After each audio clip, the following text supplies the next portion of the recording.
Good evening, everyone. Welcome to the second session of M+ Matters, Archigram Cities. I'm Shirley, curator for design and architecture at M+. In my introduction to Zoom 1, Inhabitations, which happened on Wednesday, I mentioned that Archigram Cities was planned to embed the Archigram archive in this part of the world where M+ is, since the archive came to M+. And so we were very glad tonight. Our panel are made up of speakers that are from our neighbors, basically from Tokyo, from Beijing, as well as from Taiwan.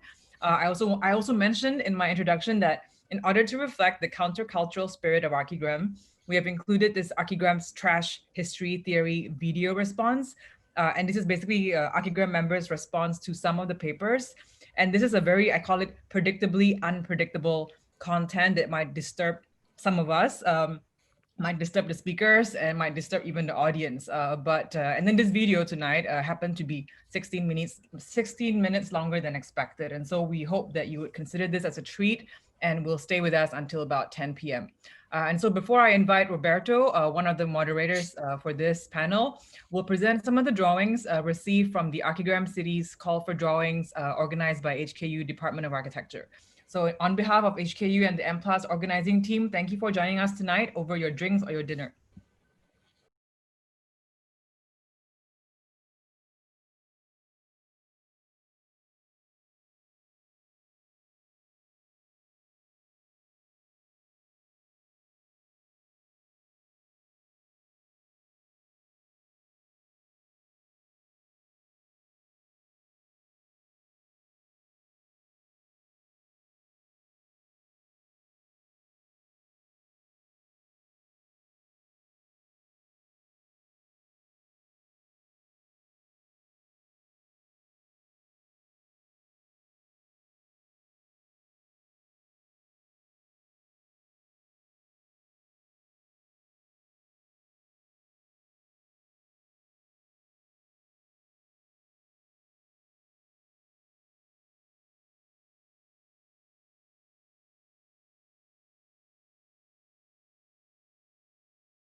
Thank you everyone for joining us today.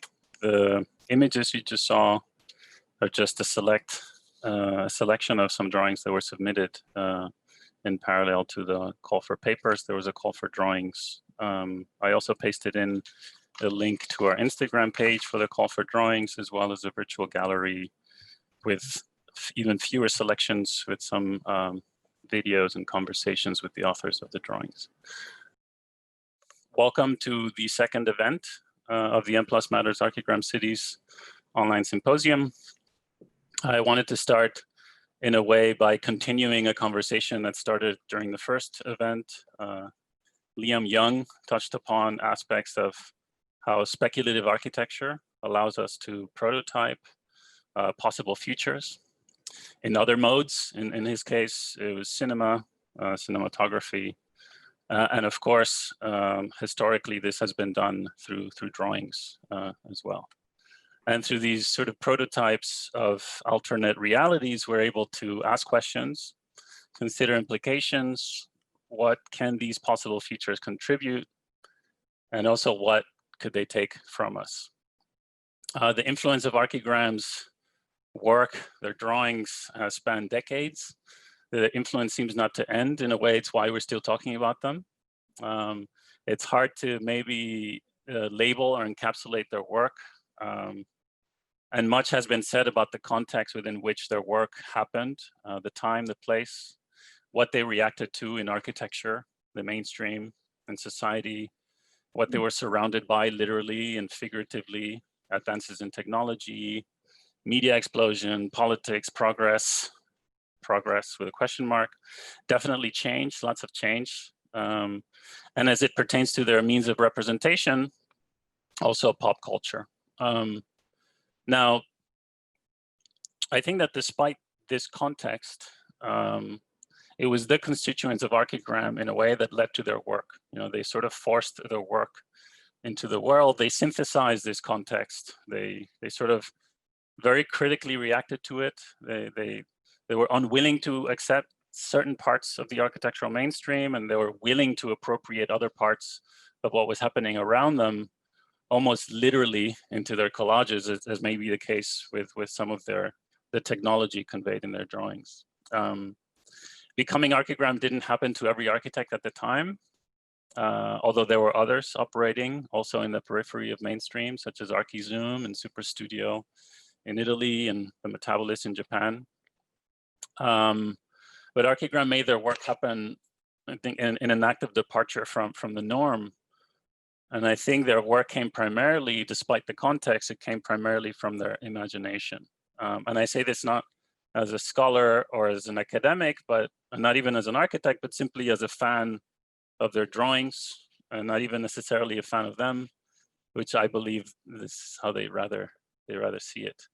Now today's session is called Figurations, as an explicit reference to drawings, to representation, not just to speculative architecture, although that's where I started, but to also other things, representation as analysis, drawings that allow us to take a closer look, representation as exhibit, an exhibit being somewhere between representation and actual space, representation as politics, as a statement, a position, representation as action, even as a collective act, and in some instances, or as a way to document behavior.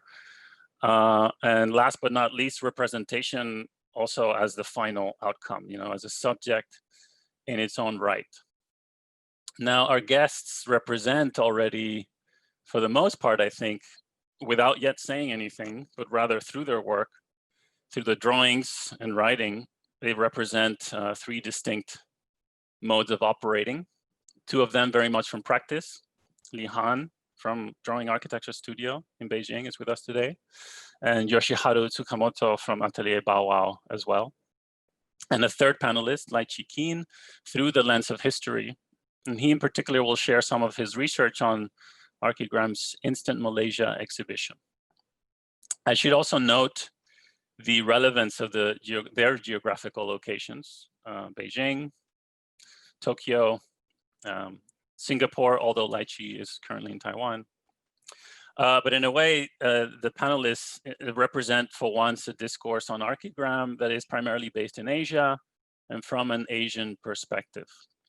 And through their presentations today and the discussions that will follow, we should be able to not just touch upon the role of representation in architectural practice and consider what architectural practice might mean or might be able to become through representation.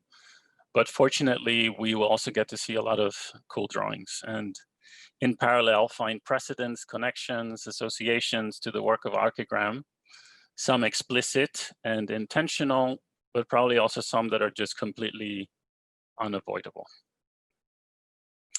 That said, I would now like to welcome Li Han from Architecture Studio to begin his lecture. I'm Li Han. Thanks, Roberto, for introduction. I'm really pleased to present tonight. And before my presentation, I would like to thank M+ Museum for commissioning us to do drawings for this Archigram Cities event, symposium. The topic of my presentation tonight is gram. Actually, there's no matching word in Chinese for this suffix, but we have the word telegram, which is translated as electrical report.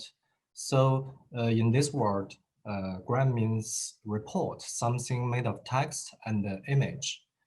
Actually, there is the original form of archigram is a magazine composed of writings and images by a group of architects. Today, I will share with you not only the outcomes of the drawings we created for this symposium, but also the inspiration Archigram has brought to our practice. I think one of the most important influences we gained from Archigram is that architecture can be a medium. It's a complex subject, and I would like to simplify it. To us, architecture as medium means to consider architecture not only as a physical building, but also as any form of medium, for example, a book or a magazine. This is the fourth issue of Archigram. They use the form of comics to discuss architecture. It turned architecture from professional discipline to a kind of pop culture.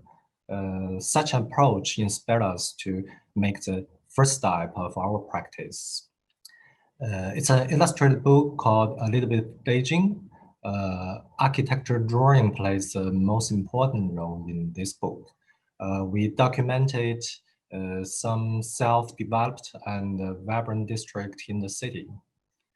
This drawing is about a courtyard housing area in an old neighborhood, a traditional form of living in Beijing. Every detail of this drawing is real, but the whole image is a collage. We put all the highlights of the area together. We like cutting the roof of building and show that we pay a lot of attention to represent people's activity and the atmosphere of the space. This book became one of the best-selling architecture books of the year after it was published. We were very encouraged and decided to continue our exploration on architecture drawing. Archigram's experiment with comics also inspired us to create graphic novels to tell stories about architecture. This is a piece based on architect Yong Chang's early design, Linear City, a series of extremely long and narrow buildings. The script of this graphic novel is adapted from the interview with Yong Chang. He told us the design of each linear building was inspired by a famous figure in the history, such as Kafka, Hitchcock. The story speculates the daily life of the architect and those famous figures in the linear city as a pictorial narrative to interpret Chang's design philosophy.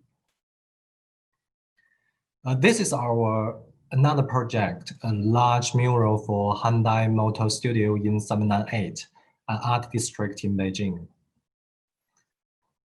The size of the mural is about 200 square meters. It's very big and very dense. All of our drawings are made by computer.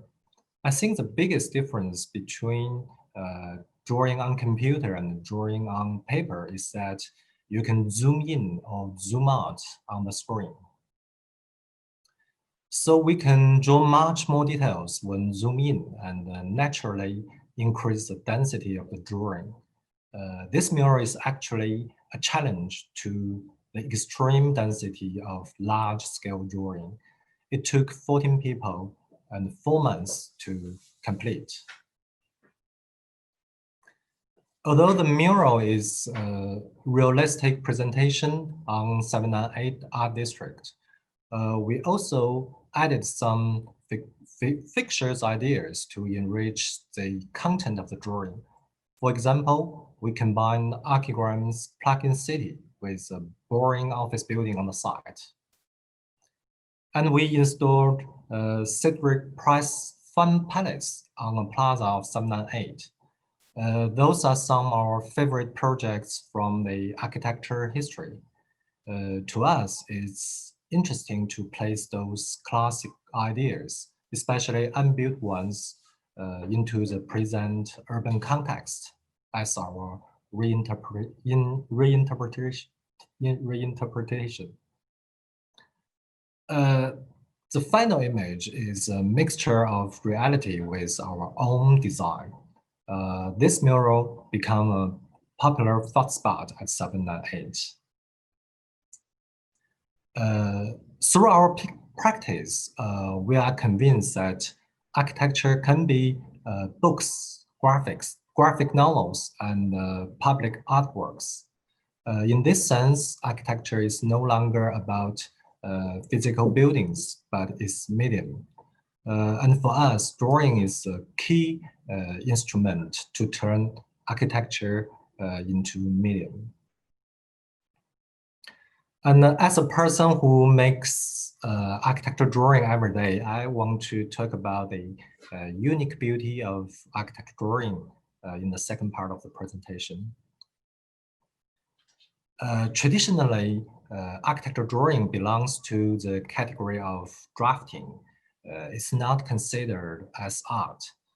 In Chinese painting, there is one category called ruler painting, in which the painters used ruler to create paintings about city and architecture. It is the lowest level in the hierarchy of traditional Chinese painting because it's not created by bare hands. The relation between computer-aided drawing and the hand is even further. So based on the previous criterion, its artistic quality is even lower. Unfortunately, all our drawings are digitally made. However, we find some confidence in the works of great Japanese artist Katsushika Hokusai. The image on the left is one of his original paintings, and the one on the right is a piece of ukiyo-e, not hand-drawn by him, but was cut and printed by the printmakers based on his painting.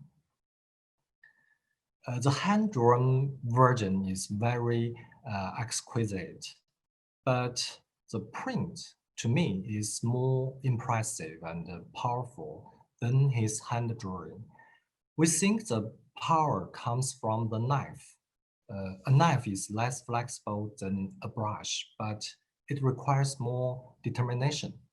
The flexibility of hand is limited by the knife, but it enables the print to generate more power.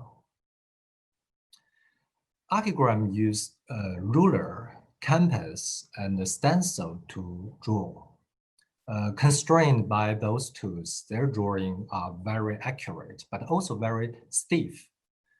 A gifted painter can draw the perfect shape by freehand, but Archigram had to rely on ruler, compass, and the stencil to get the accurate graphics.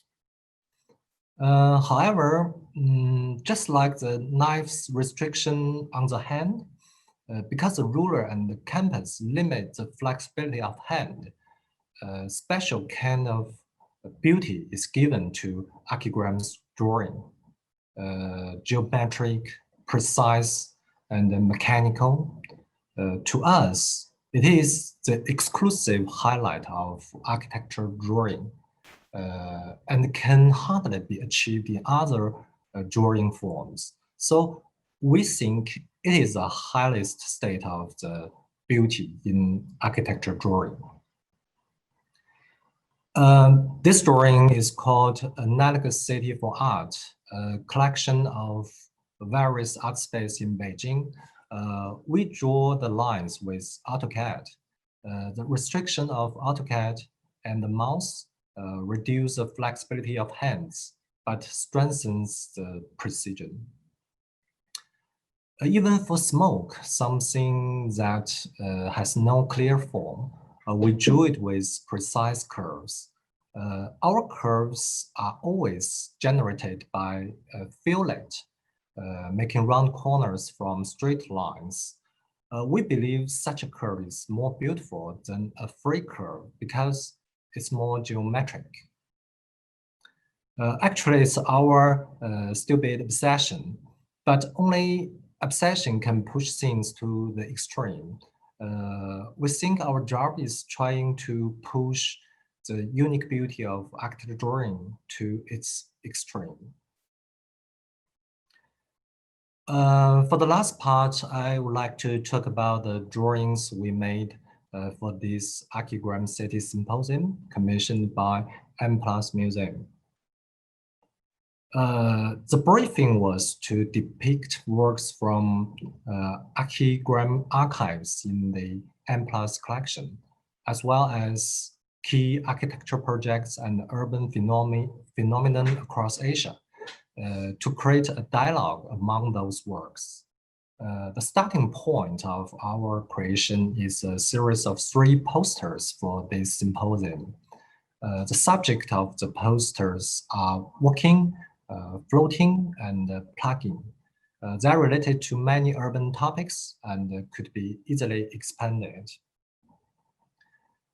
Actually, these 3 subjects are developed from 3 most famous projects by Archigram: Working City, Underwater City, and the Plug-in City. The subject of working is closely related to mobility. Working City is a giant moving city. We combine the elevation and the section drawing by Archigram and use the projection from an angle of looking up to represent this design. This is to show how huge it is, and also because Archigram didn't depict Working City from this angle. We select the Robert designed by Arata Isozaki for Osaka Expo. Same as Working City, it shows the architect's fascination on mobile machine. To both Archigram and Isozaki, future architecture and city might be just big or small machines. We also select a white limo food cart by Atelier Baowao and work shelf for Shishu booking store by Yung Chang. These 2 designs reflect another kind of thinking about mobility. Those human-powered small devices focus on flexibility and changeability. After we place this design together, the whole image displays a scenario just like Archigram's Instant City. The theme of floating is closely related to building with water. Book Minister Fuller's Triton City becomes a background. Hong Kong architect Chao Ho's Metro Plan, West Kowloon reclamation concept is placed in middle ground. Archigram's Underwater City is a concept of an underwater world, occupies the foreground. These designs represent architects' huge ambition on ocean. However, some other projects responded to the smallness people feel when they face the boundless ocean. They discussed lightness and nomadic living in minimal condition. We select Pao, a dwelling for Tokyo Nomad Woman by Toyo Ito, Sea Bubbles by Archigram, and Paddling Home by Hong Kong artist Cassie Wang. Ambitious or humble, different architects' visions for living by the ocean is integrated into one floating world. The theme of plug-in is closely related to megastructure and changeable units. Our drawing focuses on the analogy between Archigram's plug-in city and the designs by the metabolist in Japan. Plug-in city is featured with beautiful structure and complex traffic flow. But we are more fascinated by the elements that are plugged into the city, like shop unit, housing unit, and inflatable balloon in the plazas. If we say that Isazaki's city in the air is to worship megastructure and its unit are just simple repetitions, then Archigram's plugin city is more about the design of units. The megastructure here is like an infrastructure, sometimes coming to being, sometimes disappearing. We also include a lot of vernacular architecture in these drawings because the main theme is Archigram cities. We think vernacular constructions cannot be ignored when we talk about cities. Although the big urban ideas by architects and the small single buildings by ordinary people seem quite different, in many cases, their essence is the same. For example, the floating houses in Cambodia and West Kowloon reclamation by Chao Ho, they are both settlements floating on the water. The tricycle vendors in Bangkok and the White Lemon food cart by Atelier Bao are both mobile shops moved by manpower. And the escalators on the hills in central Hong Kong and the Archigram's plugin city are both examples of use of escalator systems to connect urban units. By juxtaposing both professional and vernacular examples, we would like to present their similarity behind their huge difference. In the end, we put the three posters together to form the mural that is to be installed in the Archigram's showroom at M+ Museum. It's about our rethinking of Archigram in relation to the development of Asian cities. Its visual effect emphasizes on the beauty of architecture drawing we found in Archigram's works. The project we selected have different scales. How to unite these different scales in one image is a focus of our composition. We choose two different scales. The large-scale project like Working City and the Triton City are placed in the background with a scale of 1 to 200. The smaller project like capsule homes, paddling homes are in the foreground with a scale of 1 to 60. And we used elements with no sense of scale, like graded pavement, ocean, or highways to interweave everything and balance the difference between the two scales.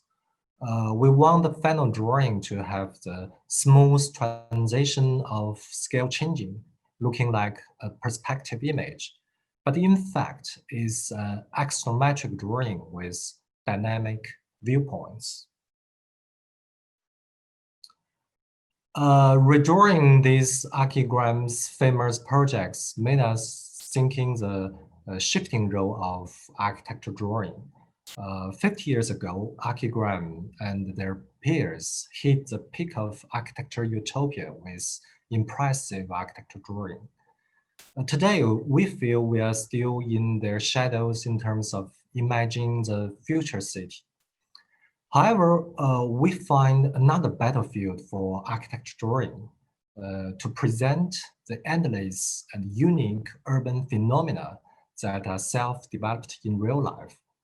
In the process of recording, small ideas will naturally appear and be added into the drawing. Ultimately, documentation, representation, and design are combined together into new creations. This is our understanding on the new mission of architecture drawing. Okay, that is all I want to share tonight. Thanks for listening. At this point, I would like to introduce Chee Kien to present. Welcome. Thank you very much, M+ Museum, for this opportunity to share work that I had researched almost 20 years ago. In particular, I would like to thank Archigram and especially Mr. Dennis Crompton for the interview with him and the slides he so kindly shared with me.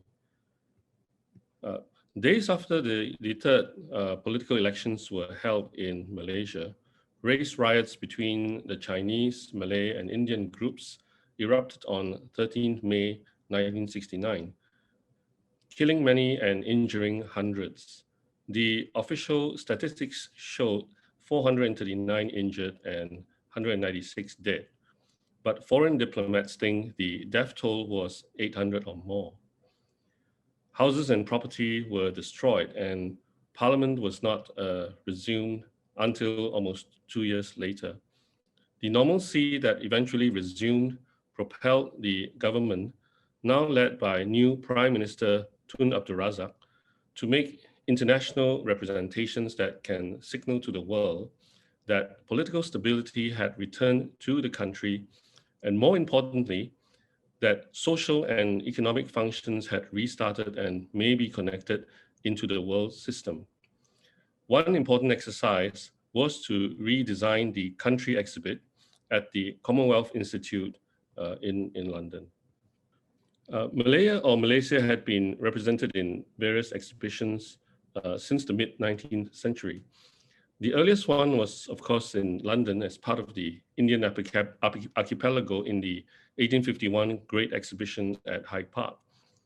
The agricultural and industrial implements on display came from Java, Borneo, Sumatra, the Celebes, Singapore, Malacca, and other islands in the Indian Ocean. 25 years later, the Colonial and Indian Exhibition of 1886 was held at Kensington Park. As can be seen from this list on the screen, the display of the colony subsequently continued at various exhibitions and fairs on both sides of the Atlantic Ocean, the latest at the time being a pavilion for the newly formed Malaysia at the 1964 New York World's Fair. Another building, the Imperial Institute in London, had an implicit connection to these fairs. It was conceived as a more permanent exhibition space for colonial products and resources. Its construction commenced in 1887, following the series of exhibitions showcasing the wares of India and the colonies in preceding years, and became the mainstay of empire representation to the metropolitan public sphere in subsequent years. In the Colonial and Indian Exhibition of 1886, Frank Swettenham had arranged for 5 models of Malay houses excuse me, to be displayed at the Straits Settlements Court. This was later dispensed together with 417 pieces of timber to the Imperial Institute after the exhibition closed. Similarly, after the conclusion of the British Empire exhibition in 1925, exhibits not loaned from other collections were donated to the Imperial Institute and 6 other institutions. After World War II, it was apparent that the British would have to depart from these colonies once they had progressively attained independence. The change in attitude was perhaps telling in the British government's commissioning of the successor Commonwealth Institute with an act in 1958 to replace the Imperial Institute. Also, a new building, which was to be run by an independent board of governors rather than by the strong hand of the British government previously exercised in the Imperial Institute's affairs, was to be built. The new institute was located about a mile to the west at the south end of Holland Park, and it now houses the Design Museum. Opened by the Queen Elizabeth in 1962, the Commonwealth Institute served as a permanent exhibition space for the British public to learn about members of the Commonwealth through resident pavilions, exhibitions, and other programs. It also maintained a library of books from these countries and hosted cultural events and talks. The Institute is purportedly not concerned with politics or trade relations, but with the quote, human values in which the real strength of the Commonwealth lies, close quote. The new institute was designed by Robert Matthew Johnson Marshall and partners. The architects had engaged the engineers AJ and JD Harris and an exhibition designer, James Gardner, at an early stage of the design. A central shell of a regular hyperbolic paraboloid was flanked on four sides by outer warps of similar derivation, but with varying curvatures to create the eventual roof form that you see here, likened to be a double-peaked tent. The adjoining slab block on its western side housed administrative offices, a reception center, and dining space for schools, a restaurant, a 500-seat cinema, a library and reading room, a gallery for art and temporary exhibitions, and ancillary rooms. Inside the main block, there were 3 floor levels for the different permanent country exhibits. All exhibits except for the Canadian Pavilion were designed by James Gardner. Every territory in the Commonwealth was to have its separate exhibit, and which was financed by its respective government. Visitors entered the building and viewed 2 introductory exhibits about the Commonwealth and Britain's role, but proceeding via a ramp and onto a central circular mezzanine platform that you see on the right within the main space. From there, they were able to gaze panoptically at all the exhibits displayed on 3 tiers around the atrium space. The exhibits of the 6 oldest non-British Commonwealth countries, i.e. Australia, Canada, Ceylon, India, New Zealand, and Pakistan, were located in the lower gallery. The African sections were distributed on the middle gallery relative to their geographical positions and scale sizes on the continent, while Malaya, Singapore, the Far East, Caribbean, Mediterranean, and smaller island territories were on the upper gallery. Suspended walkways and ramps led from the central circular platform to the lower and middle levels, but not directly to the upper level. The Malaysian Pavilion was on this highest platform level of the Institute, accessed by stairs. In 1964, when exhibits were initially installed in the Institute, those for Malaya, Singapore, Sarawak, and Sabah were combined to reflect the formation of Malaysia from those 4 areas in 1963.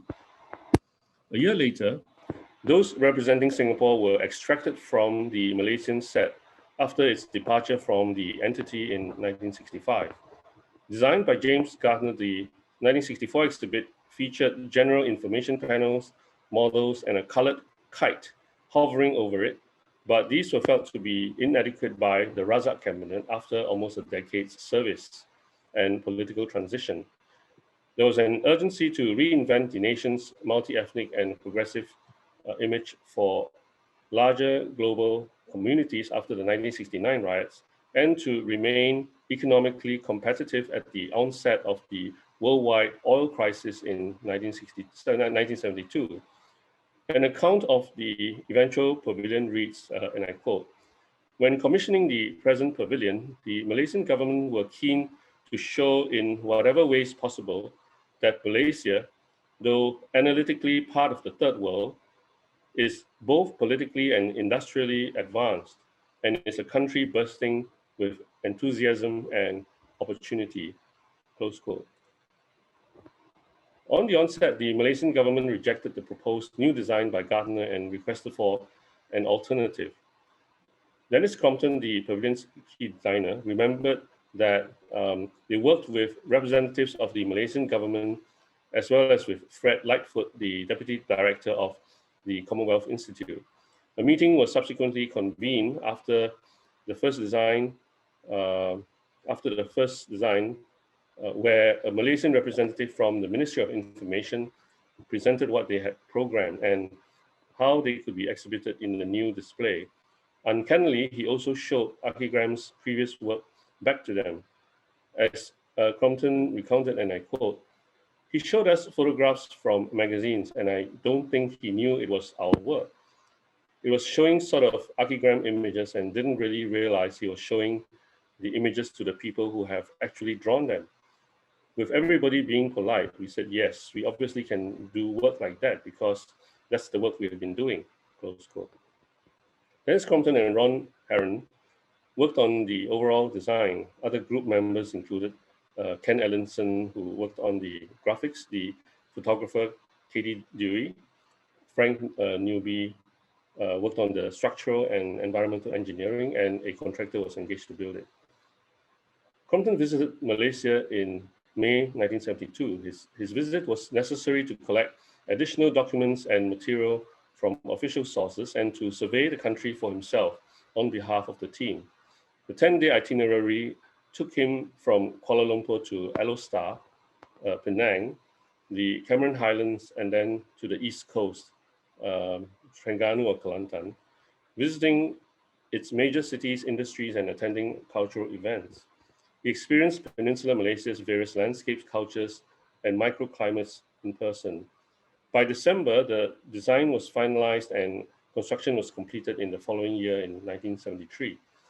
The design took advantage of the generous space under the tent roof for the creation of a two-level collage capable of simulating the actual climate and experiential effect of the country.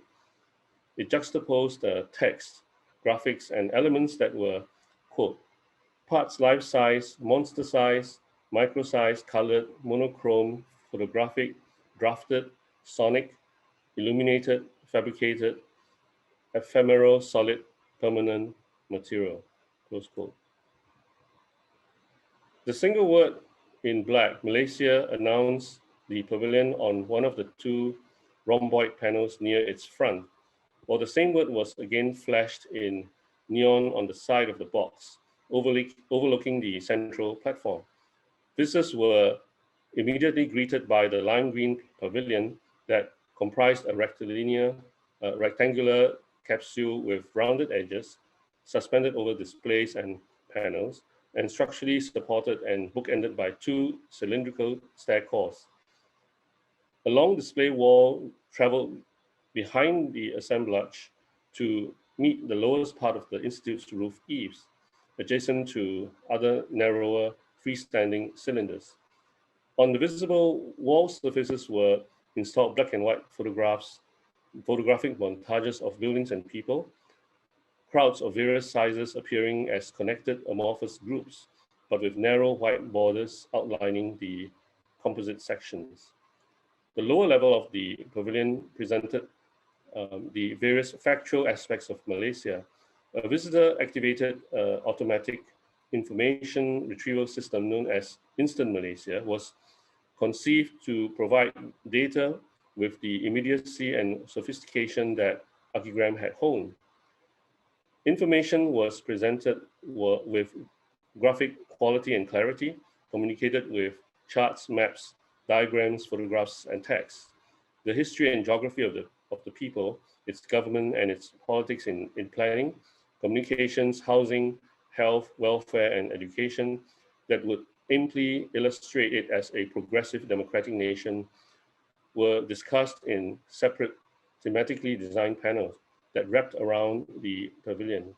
Palm oil, petroleum, pineapple and pepper, rubber and tin appeared on tall panels as a group on angled surfaces. 3 freestanding displays exhibited arts and crafts, 3D Malaysian map, and a model of the Parliament House. On this slide, we can see early sketches and a mock-up model for Archigram's design. Abstract giant leaf-like forms were utilized together with the vertical cylinders to suggest trees, perhaps as a concept for the overall design. At top left, we can see an axonometric used for the media that still had some foliage indicated near the stairs for the simulator, but these were not represented in a later axonometric or in the actual design as seen at the bottom left. At the lower level exhibit, however, there is an island display of a diorama comprising collaged tree trunks with its complement of branches, leaves, and parasitic ferns. The manufactured foliage extended upwards to the simulated box above, with a grassy mound at the base, perched by a replica mouse deer at its apex to exemplify the country's flora and fauna. This seemed to differ slightly from the overall design in that it harked back to museological practices and indeed the formal way that such features were introduced to audiences. Curiously, both Archigrams and the Malaysian government's inclusion and representation of abstracted and fake nature respectively had citationary connections to earlier pavilion designs. In the 1924 British Empire exhibition, 25 artificial palms in ornamental tubs were placed around the interiors of the Malaya pavilion, also wrapped around vertical columns like the earlier sketch in 1972's exhibit. There was also what was touted as the main attraction, quote, a real rubber tree which exuded latex while you wait, close quote, which was in fact a section of a rubber tree fitted with a concealed reservoir and tube with a mechanism that manipulated the release of latex. Its foliage was, quote, cleverly made from boughs of English trees, close quote, so that in its 1925 season, the tree was a fake, faultlessly faithful to the fact. Aside from the exhibitionary intentions for flora and fauna, the architectural form of the Malaya Pavilion at the British Empire exhibition in 1924 was also problematic because it brought into focus and comparison how an invented architectural style known as the Indo-Saracenic or Indo-Islamic or Moorish Arabesque architecture from India was reconstituted and constructed as legitimate formal architecture in the Malaysian cities of Kuala Lumpur and Kuala Kangsar. The location of the Malaya Pavilion diagonally across from the India Pavilion, each with similar sets of domes, minarets, and forecourts, forced a spectral comparison. It revealed the dilemma of altering similar imperial images and architectural representations for two significantly different cultures and societies under British colonial rule. In many of the other pavilions, vernacular forms of the Malay house were made the basis of exhibits or model for figurative representation, such as those we see on screen. The Perak House in the Colonial and Indian Exhibition of 1886, the Johor Pavilion at the World Columbian Exhibition in Chicago in 1893, the Johor Pavilion at the Golden Gate International Exposition in San Francisco, 1939, and most recently at that time at the Malaysia Pavilion in the New York World's Fair in 1964. In terms of design, Archigram's employment of abstracted forms in those elements of forms for the 1972 exhibit was, in my opinion, a much better design strategy than its predecessors in terms of representation. It was less problematic as it did not orientalize or unnecessarily exoticize a country 10,000 kilometers away for intended audiences in the previous exhibit as the previous exhibits had. For example, Kelvin Chua had noted in his research work that the diagonal exhibition surfaces to mask the components and features may have been inspired from vernacular house forms from Malaysia, but not overtly portrayed. The representation and signification of Malaysia as a multi-ethnic nation was an unspoken and implicit requirement for the exhibit, as race riots that set the country back in terms of perceived stability occurred only 3 years ago in 1969. The tragedy had untangled the good diplomatic work that previous government had done as a committed member of the Commonwealth, including the hosting of the 9th Commonwealth Parliamentary Meeting in Kuala Lumpur in 1963. On the left-hand side of the slide, we see a preparatory sketch suggesting that different ethnic groups may co-share space on the panels, as parallel suggestion that it was similarly shared in the country. For the final design that we see at right, the more visible parts of the pavilion were filled with collages of heads and profiles of its citizens in all manner of situations. The juxtaposition of assemblages of people as super graphics on panels became the first images that drew visitors to this gallery, apart from the fact that it was radically different from other exhibits. This hinted message about diversity is transmitted to all visitors, as the graphic collage can be seen even from the central mezzanine level.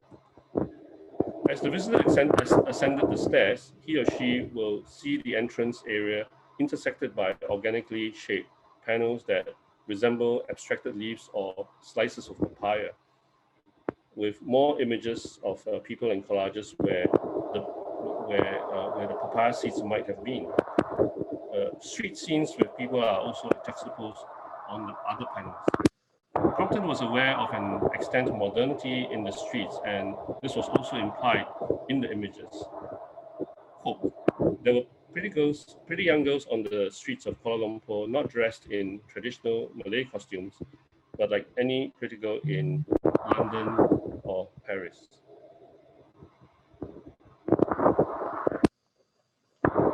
Or New York was dressed at the time. There was that sort of internationalism of fashion and so on, close quote. Such a representation was in sharp contrast to most of the previous pavilions, in particular the Malaya pavilion of the British Empire exhibition of 1924 and to 5. On the left-hand side, we see the cover of a brochure where Malaya was stereotypically suggested as the main race, although the population had become cosmopolitan by the turn of the 20th century. In fact, 20 Malay persons were sent to Wembley to pose daily as natives from the Malaya pavilion. During his 1972 visit to Malaysia, Crompton experienced firsthand the inter-ethnic calm that had settled back into normalcy in the different cities and places he visited. His assigned companion for the travel was a civil servant of Indian descent, and he was met by Malay, Chinese, and Indian hosts. At bottom right of the slide, we see a photograph presented by the Malaysian government as a desired communal relationship between the three groups after the race riots. On the ground, too, Crompton could observe that there was peaceful quotidian coexistence between the groups.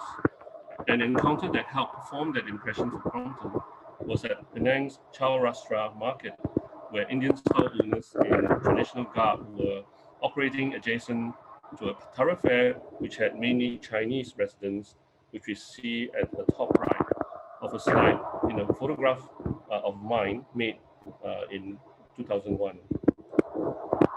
On the upper level of the pavilion was a capsular envelope wherein conditions could be regulated for simulated climatic experiences.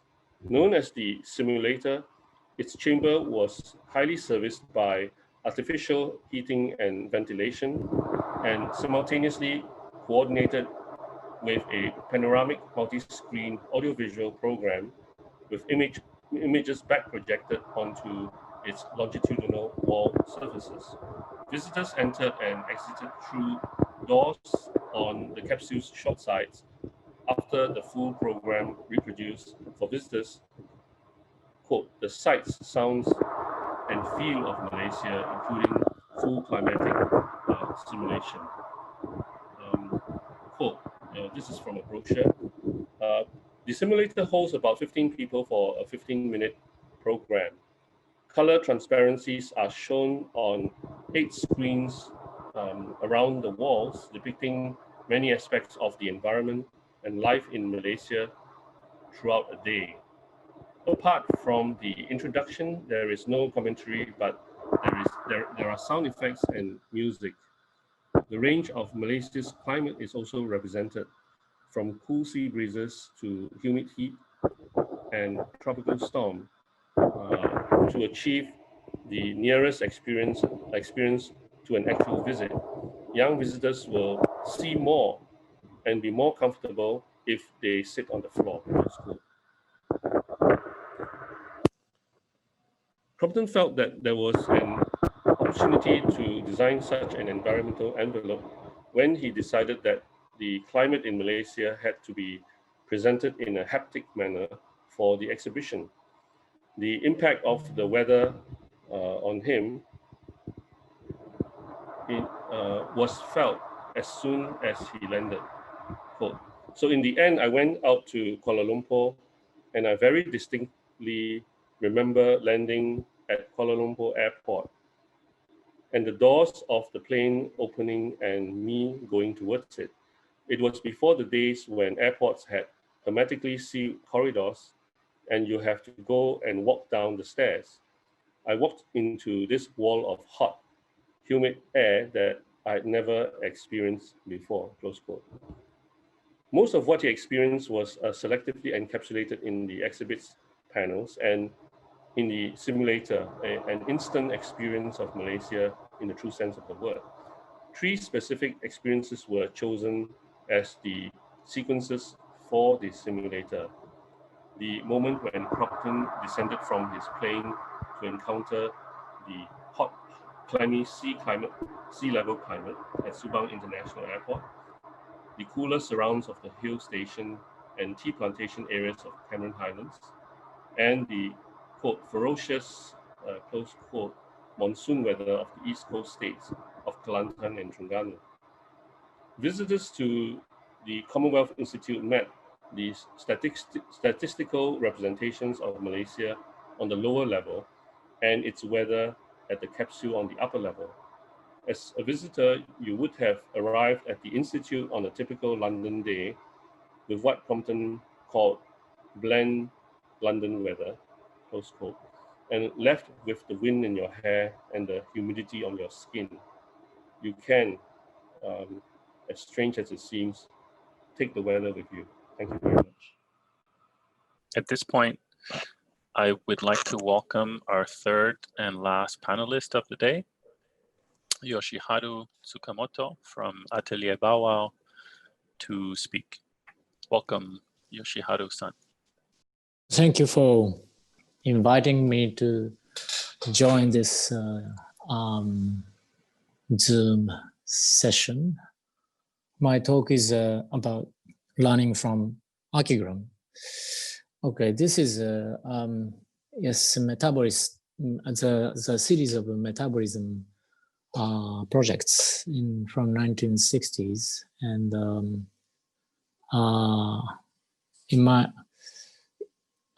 in my student time, we believe that in London there was Archigram, and in Tokyo there was a metabolism.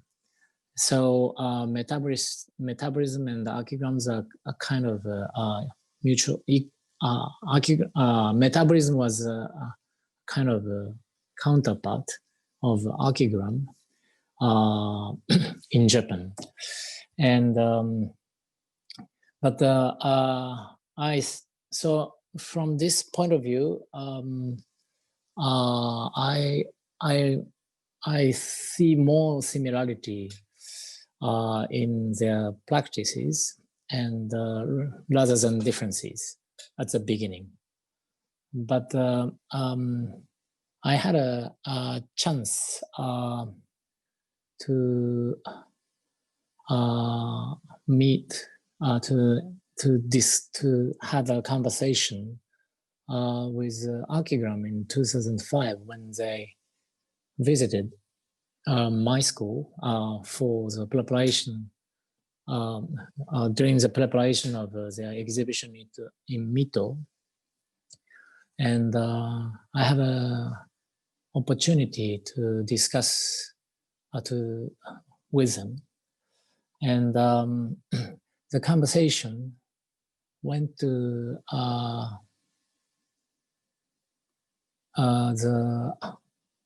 the daily life of 1960s in London. And that there are many products from Asia in the supermarket in the neighborhood already in 1960s. The moment when they started, it was the moment when they started their activities, and the goods started to circulate on this planet. This is a very important background. And it was a moment when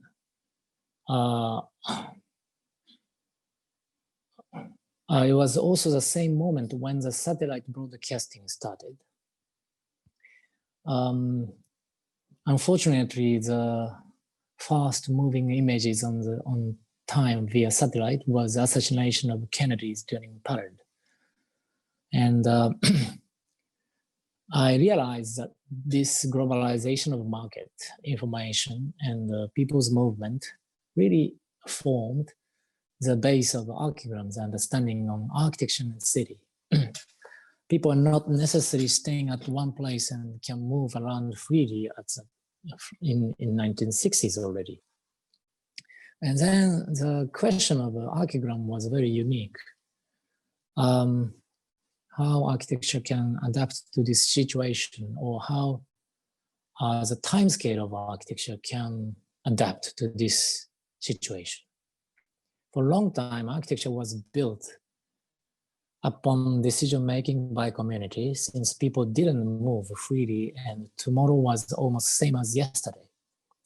During the modernization, of course, after industrialization, public authority took this initiative to produce public buildings in order to make better accessibility to the public services for wider members in the society. Then the time of globalization, free movement of people on the planet might change the reason to make building. Archigram focused on individual and introduced short time scale fits to individual in the imagination of architecture. So this shift from a community-based timescale into individual-based timescale was a very important shift by Archigram through their project. This is my understanding. And along this shift of timescale, even city can be instant. Then instant city can emerge. And the city can be not eternal. And individual can plug in different places with smallest unit of architecture, like a capsule pod, which wraps just one single person. The translation of technological development and the globalization of human activities into architectural thought has achieved through the shift of timescale in architecture and city by Archigram. I think I learned this shift of timescale from community-based and public-based into individual-based through the project of Archigram. And this is a fundamental difference between metabolism and Archigram. At the beginning, I said when I was a student, I saw more similarity in metabolism and Archigram, but through this conversation, I start to realize that there are quite big differences. And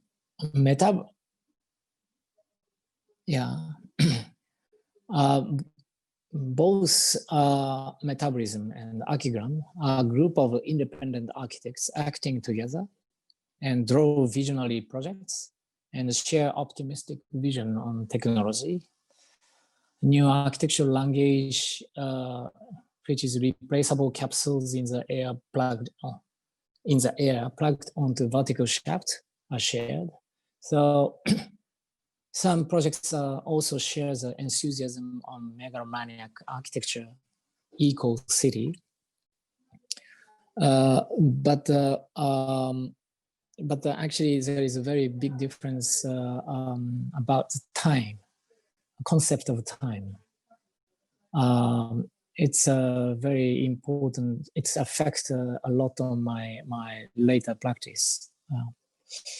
So I continue to explain a little bit more about metabolism.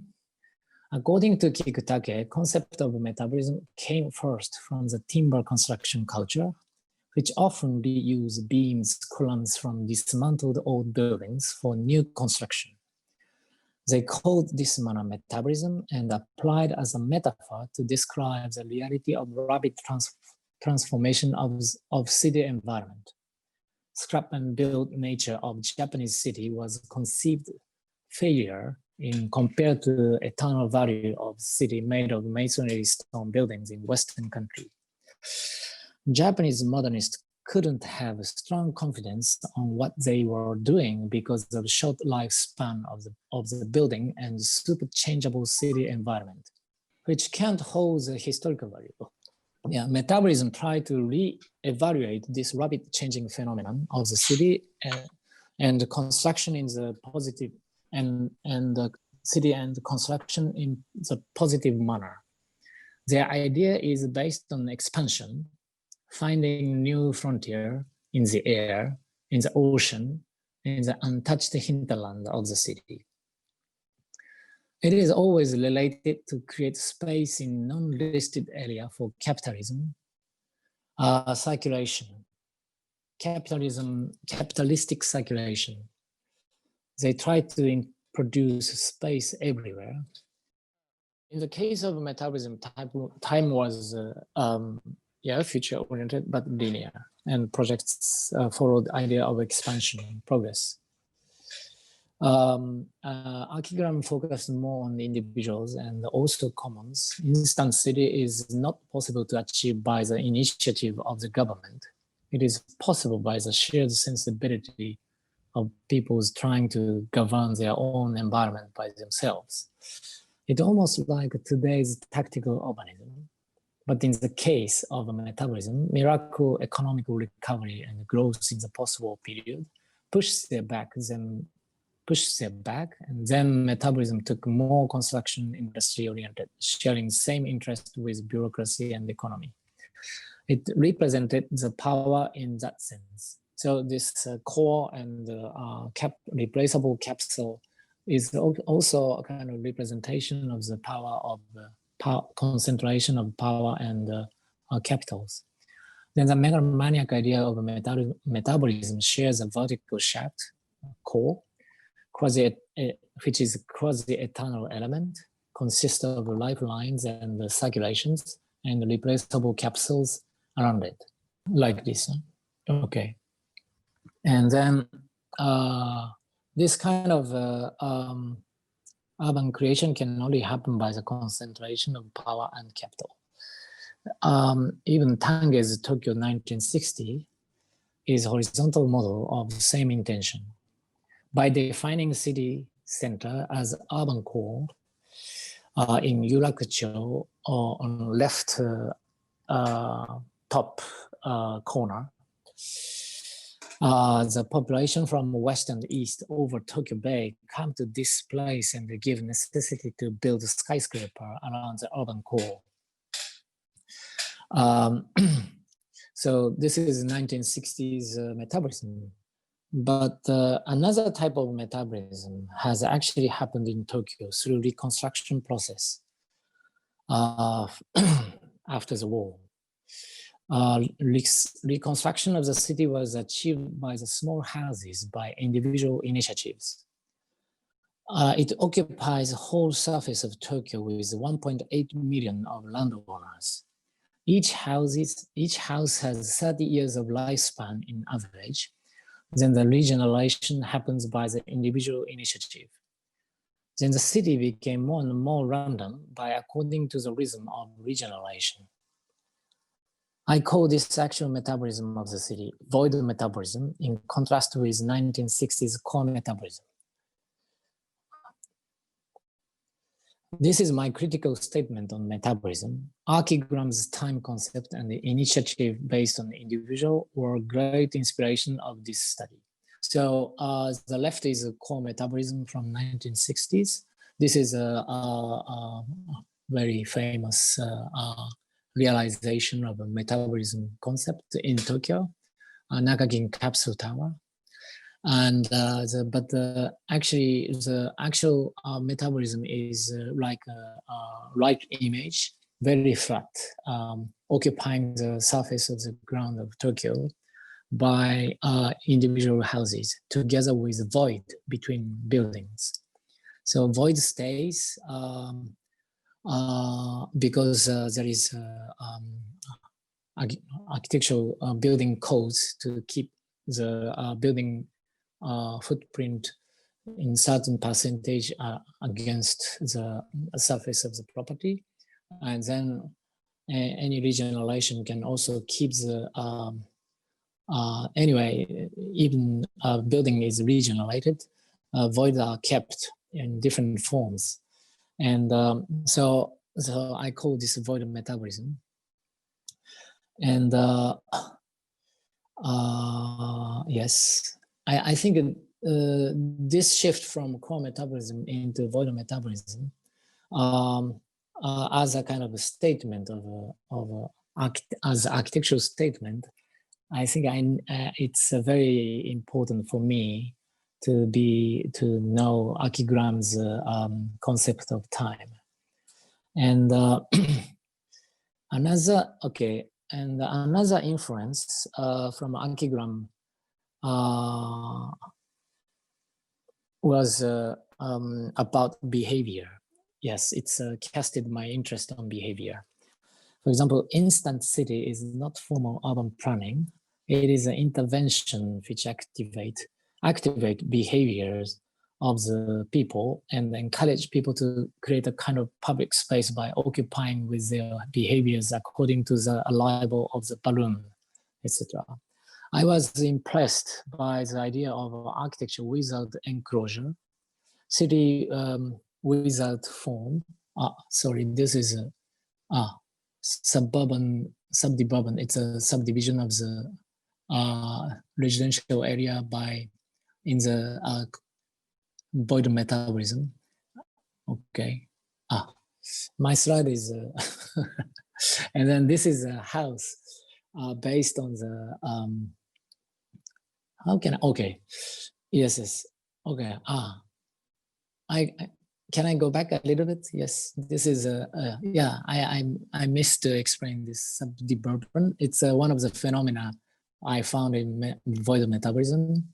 So it's a suburban area swirled in the urbanization, and then this pressure of economical growth and rise of the price of the land subdivide the land into small pieces, and then this random regionalization happens by individual family initiatives. So it becomes random and more random. So the first generation had a 250 square meter as a property, but then it became half and then or 1/3. So this process makes the city in this kind of lack of order in a visual sense. But actually there is a kind of reason of 30 years of regeneration embedded in detached house owned by single family. So the top image is the view of the residential area of Tokyo, and then bottom image is analogical reconstruction of the Tokyo's residential area by aligning the different generations along one street. But this doesn't exist anywhere, but it is very possible because the regeneration can happen only by the different initiative of the family. So some families still live in the first generation of the building, not only the latest generation. Okay. So through this study of avoidant metabolism, I found the tendency of the history of 20 centuries of transformation of detached houses like this. And then, so theoretically, the building from the house built after 2010 can be considered as a fourth generation because single family detached house has introduced in Tokyo in 1920s. And so now it's almost 100 years. So every 30 years, it's regionalized theoretically. So it's now we are the period of the fourth generation. So in order to design the fourth generation, I try to do something different, something opposite against the transformation of the detached house during 20th century. So space with non-family members. Yeah. So the 20th century made the detached house too much nuclear family oriented.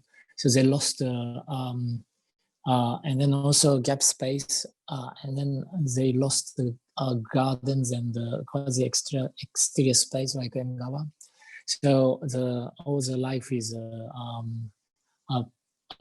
now enclosed inside of the interior space. So fourth generation should be space with non-family members, more opportunity to stay outside of the house, and it redefines the gap space. So this is one of the example of fourth generation, which is Atelier House and Atelier Bauau, where I'm living and working. Top floor and top 2 floors are houses, as a house for me and Momoyo and my partner. And then lower, so the downstairs are offices. So I should go quickly. Yes, so it's like this. Yeah, and then and okay, I go back to the another influence from Archigram is yeah, it's about behavior, and so the instant city really inspired me to think about the architecture without enclosure and city without form, and then and it could be possible if we focus on the behavior and collect them and collecting them as a kind of yeah, in a certain manner. And so these ideas came to became our series of project called a micro public space, which is we have already achieved around 10 micro public space on utilizing the opportunity to participate in the biennale, triennale, or art exhibition. And I like to show the first one, which is was exhibited in Shanghai Biennale in 2001. So before the exhibition, we visited Shanghai to survey what is going on the street. And then I found many people eating on the street and bringing chairs on the street, spending time on the street. And then there are so many customized bikes to bring different goods.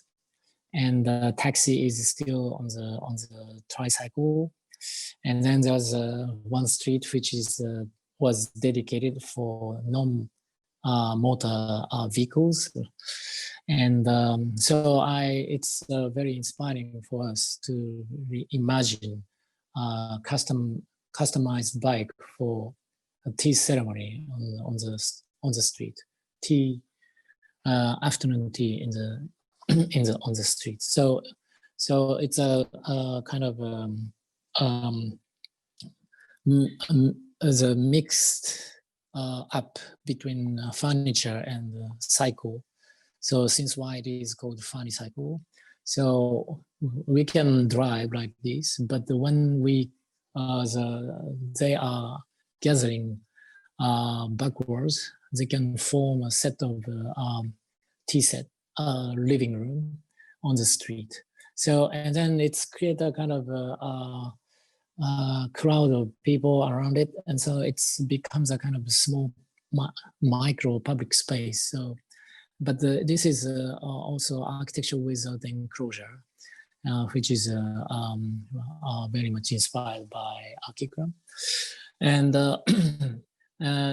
through the, we continue this kind of activity and then made one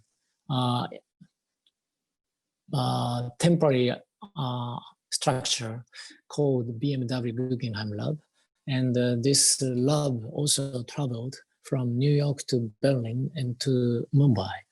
So it's almost like an instant city and traveling different places. And the structure is made from carbon fiber and steel and then lifted up in the air. And then all the instruments are set within this boxes in this long box. And then we can pull many instruments down to activate the ground level, to host the lecture and film screening and workshop and games and etc. And then we in the time when we brought this project to Mumbai, we run out. The budget was run out, so we were obliged to redesign the lab with local construction method and materials. So it was made of bamboo, and assembly was achieved without any machines, just by hands, but just by people. So it was very silent and peaceful. And then it became like this. And the main building, main lab was built in the backyard of the National Museum. But since Mumbai is very large and there are many, and then economical segregation is very harsh. So there are people who can't really commute from their living area to the museum area in the city. So we, Guggenheim, decided to move another same type of structure to the different neighborhood to host a similar program. And so this is one of the satellite pavilion in the neighborhood. So this kind of a mobility and architecture, temporary architecture with mobility is also quite inspired by the instant city and architecture without enclosure from Archigrams. And and then we also draw in a different manner. So I already showed several section perspective with details and the behavior of the people.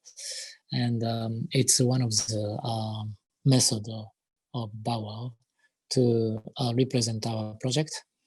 But we also invented another manner called public drawings, which 10 people or 10, 12 people draw together for 1 week, for 2 weeks, and are playing a role of one agent or one actor in the public space. For example, the right side is the same project of BMW Guggenheim. So as for example, one person is taking care of trees another person taking care of the cars, another person taking care of the people, and another take care of the building. And then it's a kind of a battle of commoning between them. So it's mimicking the process of making public space by participation of different actors fighting through commoning the place. And the method is also mimicking this process of the public space, as well as drawing the collective behavior of the public space, which we have designed in each city. So yes, thank you very much listening. Thank you, Yoshi, for such an extensive lecture. We would like to play a video, the members of Archigram responding to some of the content that was shared just now by all the three panelists as a pre-recorded video. I don't know what figurations means in this context, do you? Only if it means what these three people are doing. That's Yeah. the only way I could guess at it. Did you see this? The hands The were drawings, yes, they're very dense, aren't they? incredibly dense, yes. Yeah. And I mean, I love them in a way, but then not like Archigram drawings were always to find something out, weren't they? Yes, yeah. Or to Well, they were experiments. the experiments, whereas these are, I think, I don't know whether it's unfair without seeing the originals, although they're probably digital. They were just very nice. You know? Yeah. Oh, I mean, graphically, they're amazing. Yes, they are. Yeah. But they're, But well, not Archigram drawings were always about architecture in some way, weren't Yeah. they? Mm. yeah. Well, but, I mean, when I looked through them, I was reminded that McEwen, Mhm. Marshall McLuhan. yes, the Yeah. medium is the message. Mm. It's very Yeah. much that the medium is his message. Yes. He's thinking that in Archigram's case, that our drawings were the message, Mm. whereas they weren't. They were a discussion Yes. about something. And the drawings were just a product of the technology that was available to us at the time. I mean, I was amused when they talk about the intricacy of some of Peter's drawings. And it's all based on a stencil. And it's the O in the stencil that he just kept on sort of Yes. doing it. They've got all these windows and things. Yes. Then Ron used the stencils. I think the drawings that we did, particularly in that late 60s to mid 70s period, depended on the development of the repeatograph and the stencil. Of pens, yes, and Pantone and Yeah, Pantone, and yeah. the sort of materials That's right. Yes. Yes. were available and fresh to us. Yeah. Yes. Those sort of coloured pens that Yeah, people take for granted. yeah. Mm. I always remember when we started at the LCC doing big drawings, Mm. there was a thing, I think it's called a Flowmaster, I think, or something like that, Yeah. which was the first of the felt tip pens. Yes. But its tip was like 5 millimeters. Yes. So Yeah. everything, all the drawings were enormous. You know, Yeah. sort of a lot of this going on. Yes. Yeah. And that was because of the pen itself. When it came to producing the project drawings, Mm. it was very, very early repeatograph. I mean, you must have learnt to draw like I did with spring bows and all that sort of. Graphos.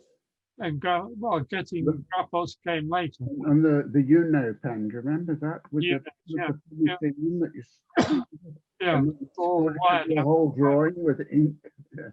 Yeah. And cleaning the nib of a graphos every sort of 5 minutes. Yes, yeah. Reminded most of all of like some of Per Lotz's drawings. You know, Yes. they're very dense, Yeah. sort of, Yeah.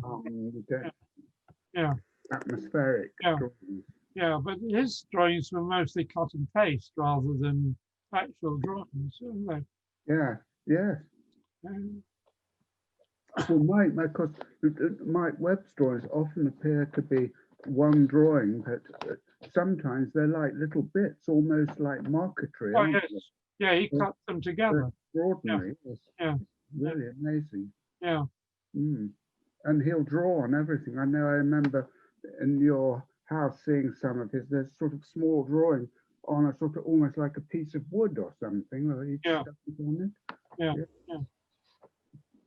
I think he is an amazing craftsman, isn't he? And Oh, yes. quite a different way to Peter. Yeah. You know, they're both amazing, but in very different ways. Yeah. And then was Ron and Warren that used to do beautiful sort of freehand drawings. Yes. Yeah. Yeah. Yeah. Warren's got a cartoon-like drawings, amazing. Yeah. But students don't do diagrams anymore, do they? They just whack away on their computer. They just what we did in Archigram. It's this thing I tried to talk about before about mixing it up. We mixed text, didn't we? Text, text, drawing, photographs, collage. It was all kind of thrown in, wasn't it, into one? Yeah. Well, the first Archigram, Mike always talks about his furniture factory, his writing on it. That was, I suppose, the beginning of that. Did that make Mike cross? Was he cross about it? No, he was. He often quotes it and shows it. It was a kind of just the opposite of this chap's drawings, but I know they're very unbelievably skillful, but I don't know. No, I wouldn't like you to put it in. I think they look like very intense wallpaper to me. Well, it's all done with AutoCAD and it's all drawn computers, and it's computer. Yeah. It's like if you use the Illustrator or one of the drafting programs, you draw one brick, and then you just hit Control D sort of thing, and it copies it. Yeah, endlessly. Yeah, it's amazing in a way, isn't it? Finger off the button. So. I don't know what we would have done if we'd had that. We'd gone completely AWOL. Yes, yeah. Repeating things. Mm. The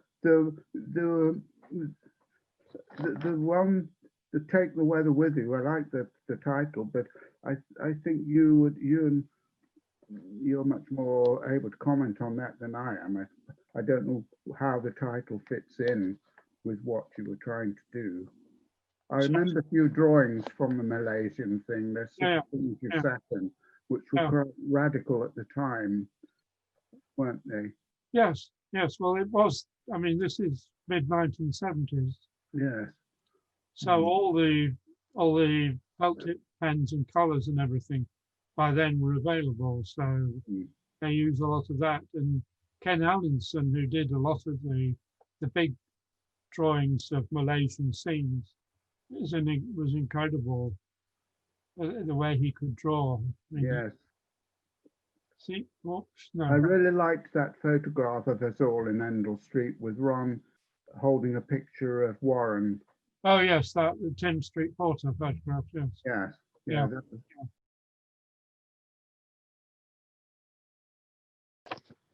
Looked at all the learning from Archigram.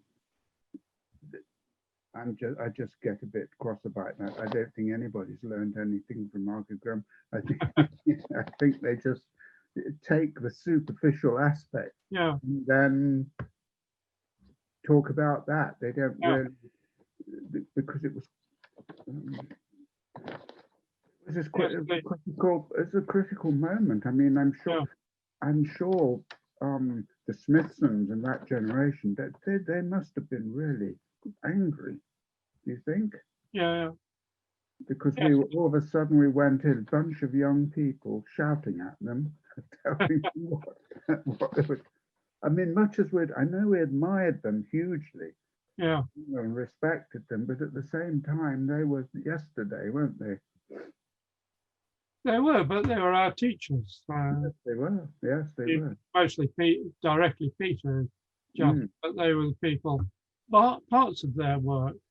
I mean, like the Hauptstadt Berlin, project Mm. was related more closely to our work than the Robin Hood Gardens, for example. Yes, oh yes, exactly, yes. Yeah. And I always liked that Sheffield project, university Yes. project. If you had 1 minute to speak to the whole world, what would you say?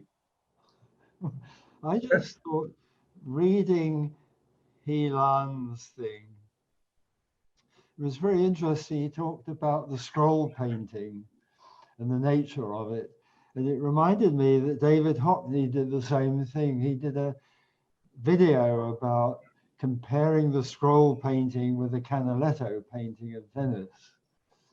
And it was very interesting to see the comparisons made, but that's not really the meat of the...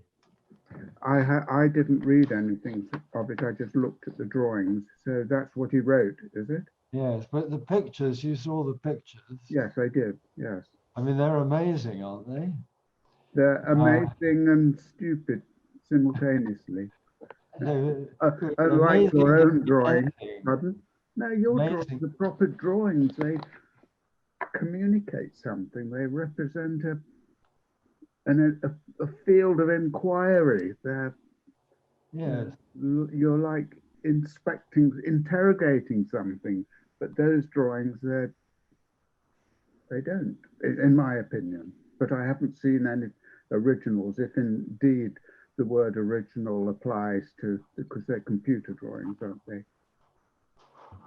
So they could be projected any size. Oh, yes. Yes. But yours have a size, don't they, your drawings? yes, if you had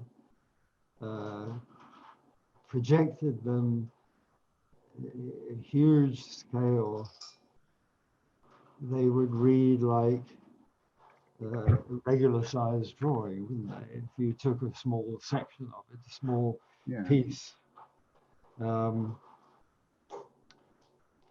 Yes, I always wanted to do full-size collages with Archigram drawings, so that the cushicle, there could be 50 cushicles at the bottom of Walking City or something like that.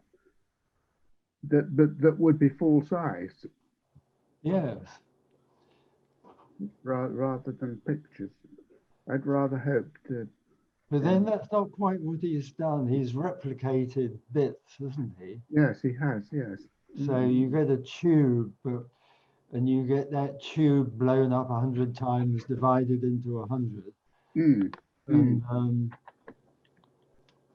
it's quite different what you're getting, actually. You end up far away from where you started.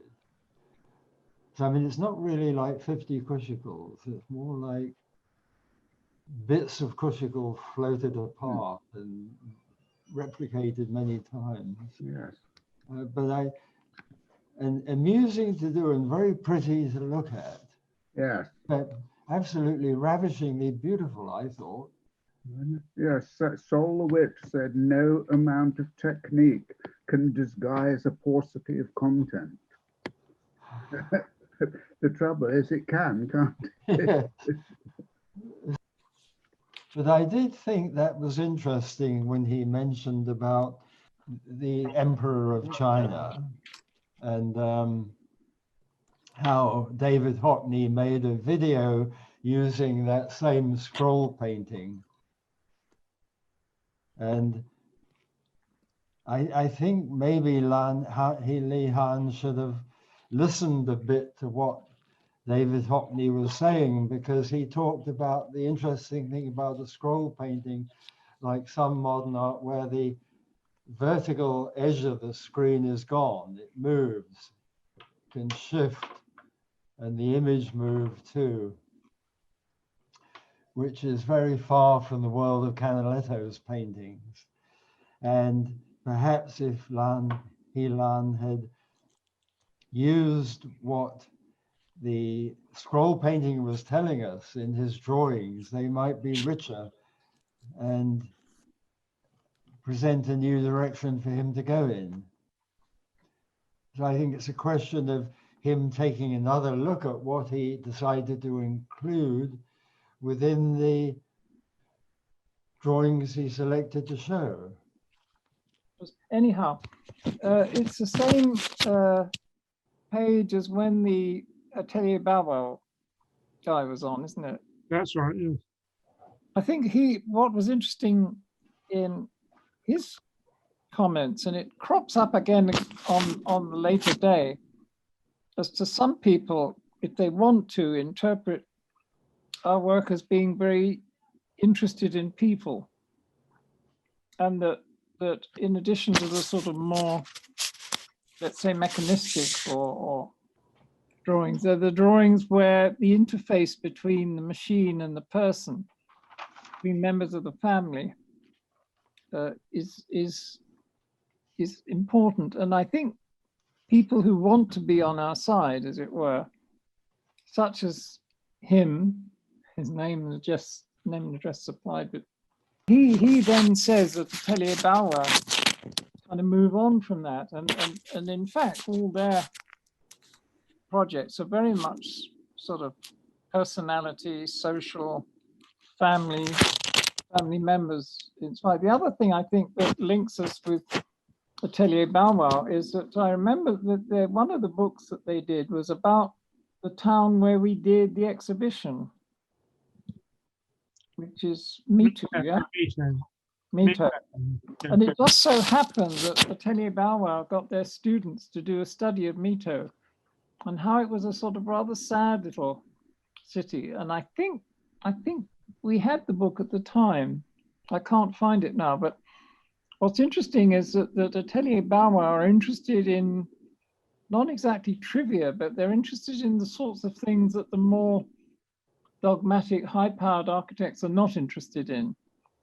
And I think that link with the circumstantial and the way in which bits and pieces respond to the circumstantial is quite a genuine link. Certainly I myself am very interested in that. And it's nice to hear him say so.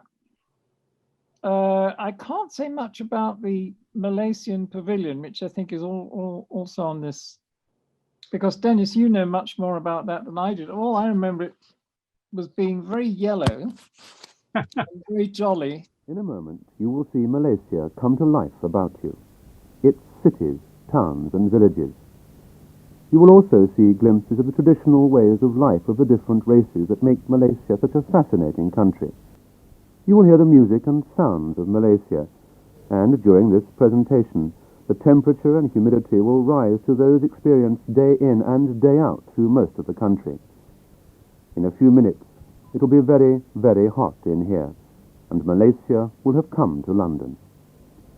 Dennis, I didn't know anything about the Malaysian exhibit, because, I mean, I do, because I've seen the drawings, but that was Dennis and Ron, really. But Yeah. Take the weather with you is quite a nice sort of phrase, do you think? Yes. Oh, yes. No, I thought he took the essence of what an English person would think of Malaya when you arrive there and you walk out of the plane into this blank 105-degree, both temperature and humidity. And to build an exhibit around that one feeling is rather nice, I think, because it is the overriding reaction when you arrive in Malaysia would be, my God, I can't stand this heat.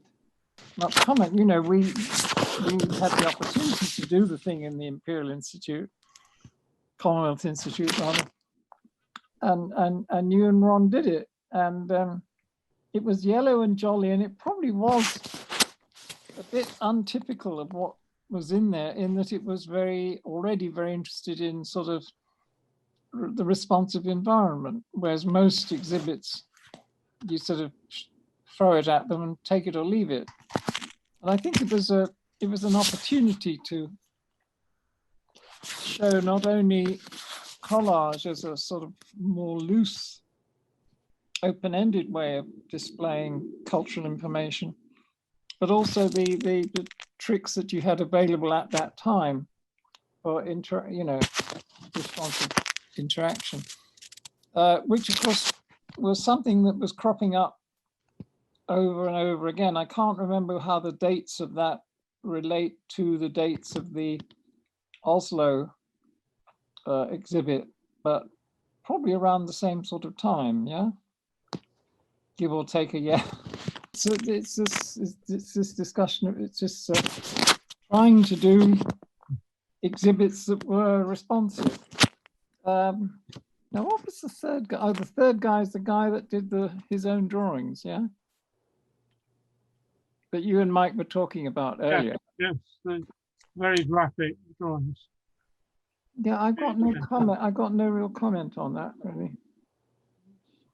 I think sometimes there are all sorts of people who do sets of drawings that they claim are sort of based upon Archigram, but really they're often just using a sort of iconography to paddle their own canoe.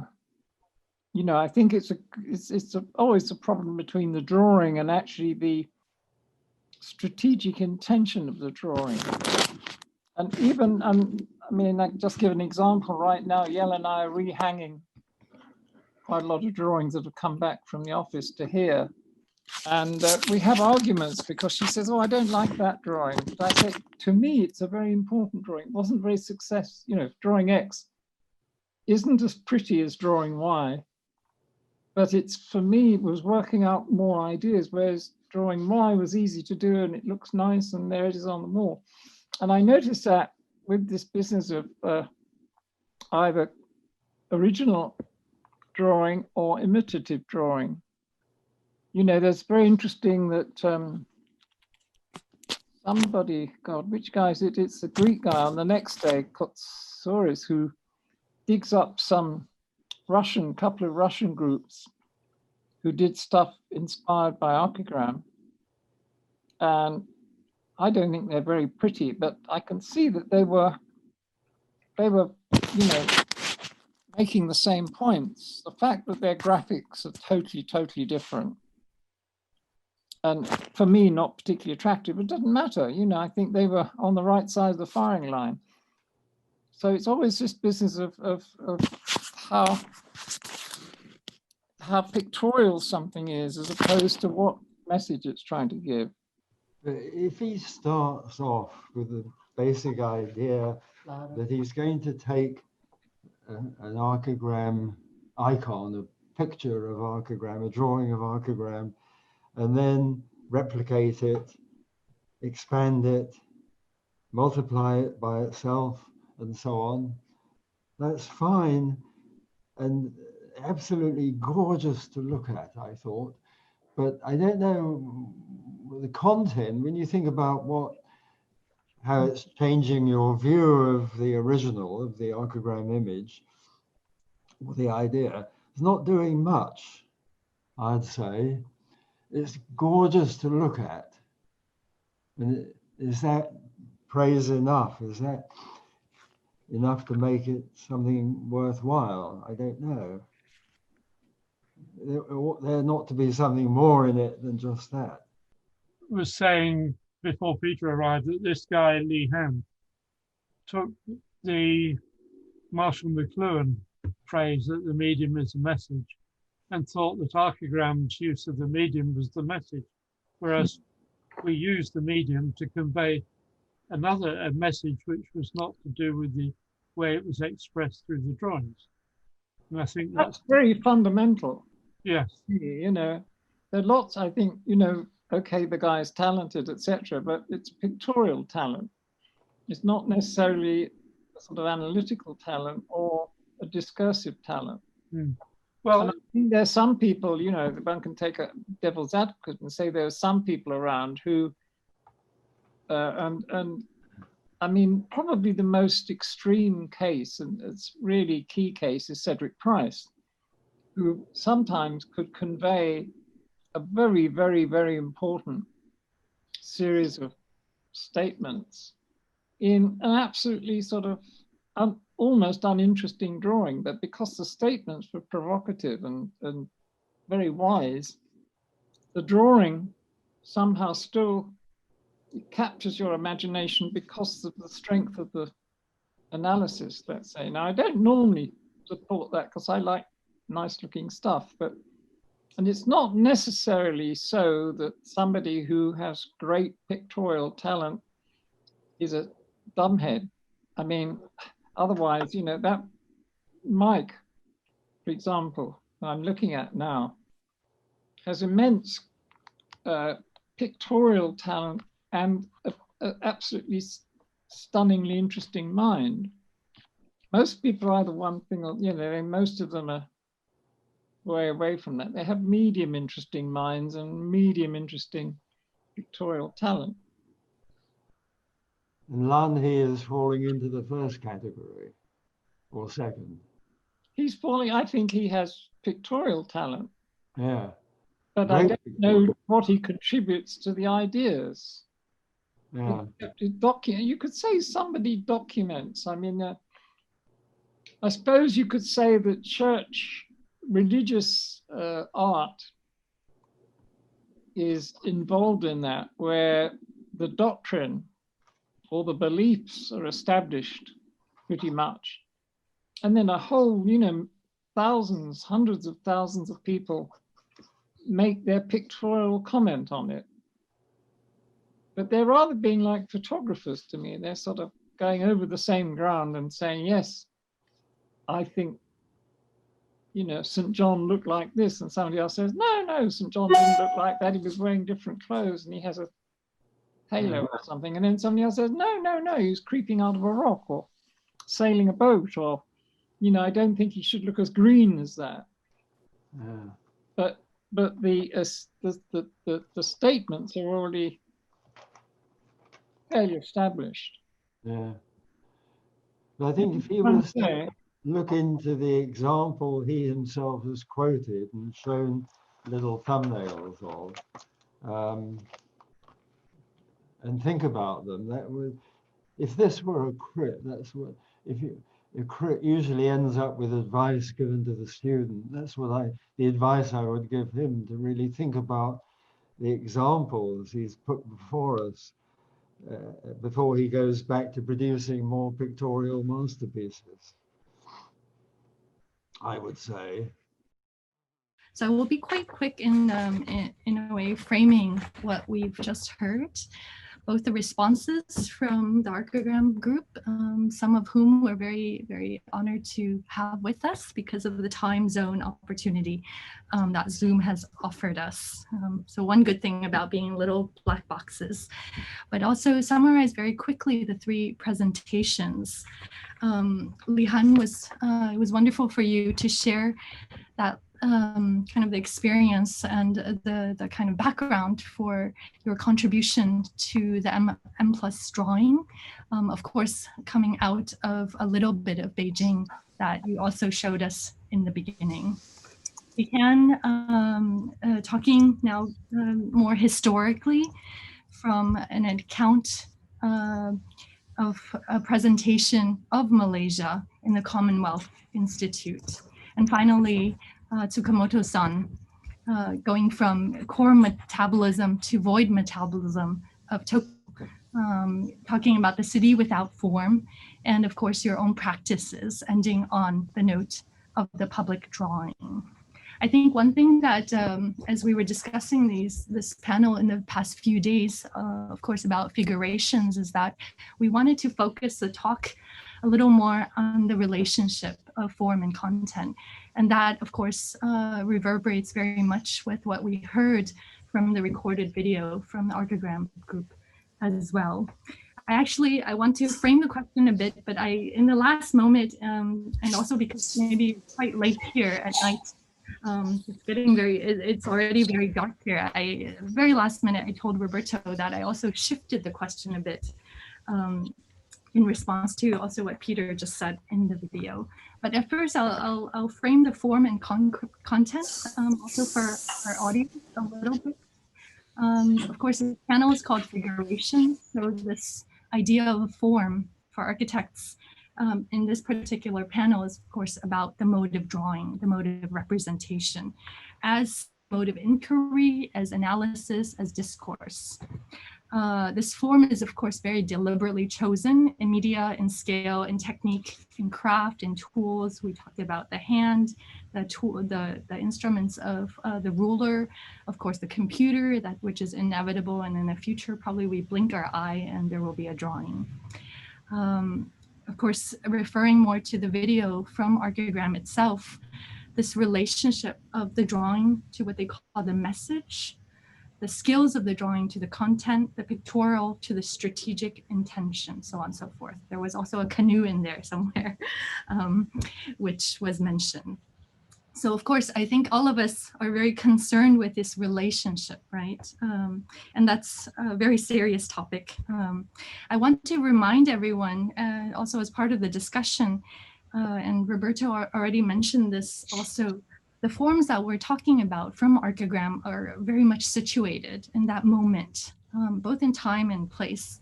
And Tsukamoto-san also referred very much to that moment, which had reverberations, of course, in Tokyo and this part of the world, as Kien has researched very much in depth. So this idea of the utopic, the dystopic, the total environment, the influences of technology, they can be contextualized for both geographically and temporally. And this was, of course, a topic that will continue in the next two panels. And it is a topic that was intensely discussed in the first panel that took place a few days ago.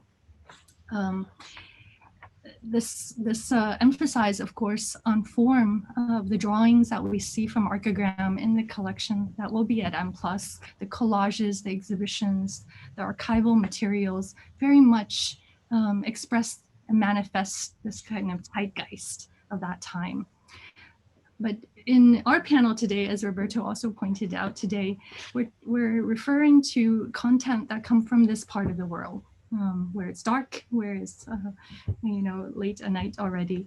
And we're talking about Japan of the contemporary times, with China of the contemporary times, and of course, for Kien, the Southeast Asia as represented at that certain moment. So, of course, we all know there's intense density, there's intense speed, there's intense quantities that have been taking place, and it distinguishes in a way this part of the world, both environmentally, atmospherically, and geographically. It's often been used to represent the future Asia, future maybe in general for the world, but also specifically in certain moments.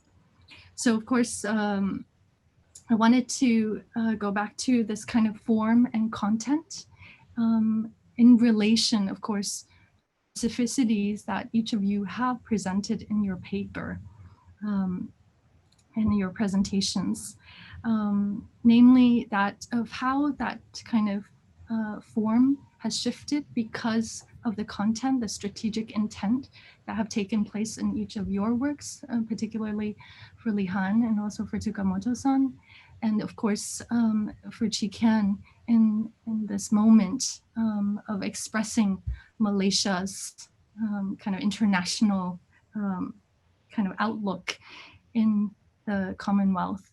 How has that played? I wanted to add to that question. This is kind of a last minute, unrehearsed kind of inspiration from Peter's adjective of calling the pavilion self-jolly. I think that, I mean, when we look at the drawings of Archigram, especially as students, there is definitely something, and I think Tsukamoto-san, you also mentioned this kind of heroes, right? We regard it as heroes. So there is an optimism in the way we look at it. There's kind of, we're looking to the future. We're looking, there's a bit of humor in there. And Li Han, you showed the kind of first page, which is about pop, right? This kind of immediate access, and all of us, and right now being a bit tired, I wanted to bring this kind of humor back into our conversation, because that's something I think in terms of each of your works, maybe you can also, instead of only talking about generic, the density, intensities, where are the moments where it is jolly, for example, in your work, Li Han, and where it is also in what we saw, the pavilion from Tsukamoto's in Shanghai, of course, and in Mumbai, where there are moments where it's actually lighter, because all of what we have heard is quite serious. So I kind of want to lighten the mood also in relation to this idea of figurations. Figuration, I think it's really a good topic because all of our drawing are very detailed. You can say it's a figurative drawings. I guess I'm interested in figuration because it's quite simple, just fed up with abstract things like you can find you can see them a lot in modernism, in minimalism, and abstract cube is everything. But in the end, it's still the cube. So I kind of like those detailed small things I see around me. So in my drawing, I pay a lot of attention on these small detailed things. And I also want to say, respond to the movies from Archigram.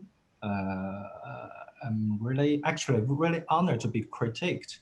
My work could be critiqued by them. They are actually I'm their big fan since I was student. I pretty like the guy. David Green, I remember David Green give the comments is amazing, but stupid. I pretty like that comments actually because it's very accurate. I think mostly in the process of drawing, I feel I was kind of like a worker, draftsman or craftsman, kind of stupid, very out of dated. But personally, I pretty like labor work, like this craftsmanship.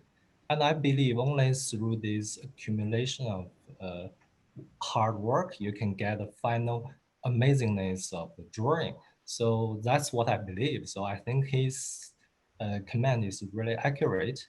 And I'm very thankful for Michael Webb's advice. And tonight, I'm really excited to come tonight. And thanks for the advice. I will definitely look at the drawing I choose in my PowerPoint. And it is the drawing give me a lot of enlightenment. And also I want to say something about this, the form, content.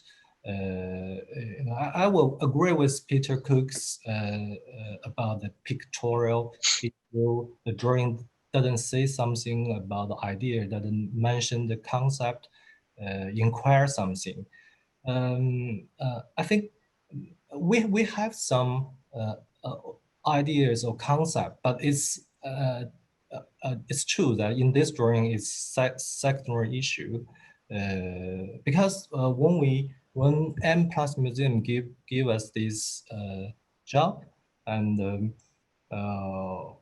I know there's a lot of discussion about Archigram and their ideas, their social issues, technology issues, their concepts, but for me, what most impressed me of their work is their drawing.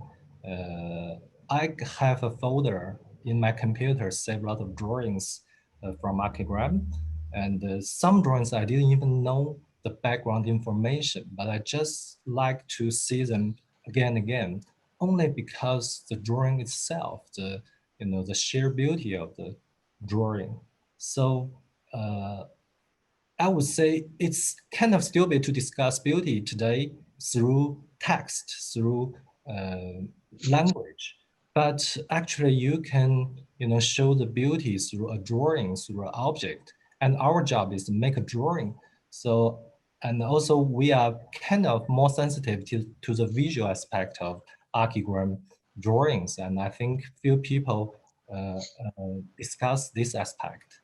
So in this drawing, what we try to do is really not about say something, but just to make this beauty we found in Archigram's drawings, push it to the extreme.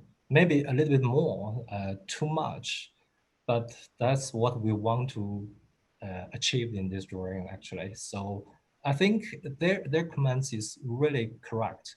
And I guess my question is, what's more important, the content, the form, the concept behind the drawing or drawing itself? That's the question we always asked. To me, I think both are important. It depends on the circumstances, depends on the condition. And I believe there's a, there's a drawing itself is important, and without, any idea behind it. That's my personal feeling. Yeah. So you would say in the kind of quotations of strategic intention, that this unique beauty of architecture drawing to its extreme stands on its own. That's your strategic intention. Yes. That's the beauty. They use this drafting, use rulers to draw this drawing, get a special beauty. And today I use AutoCAD, but to me AutoCAD is contemporary ruler, canvas, and basically they're the same. So I use these two to, the drawing has the same share the same aesthetics, I think. So you're declaring a kind of autonomy for the medium itself. Once it's drawn, it takes on its own meaning. Okay. Would you share that sentiment? I would ask Tsukamoto-san next. How do you position yourself in terms of, I wanted to go back to the jolliness, but maybe we first discuss kind of that relationship.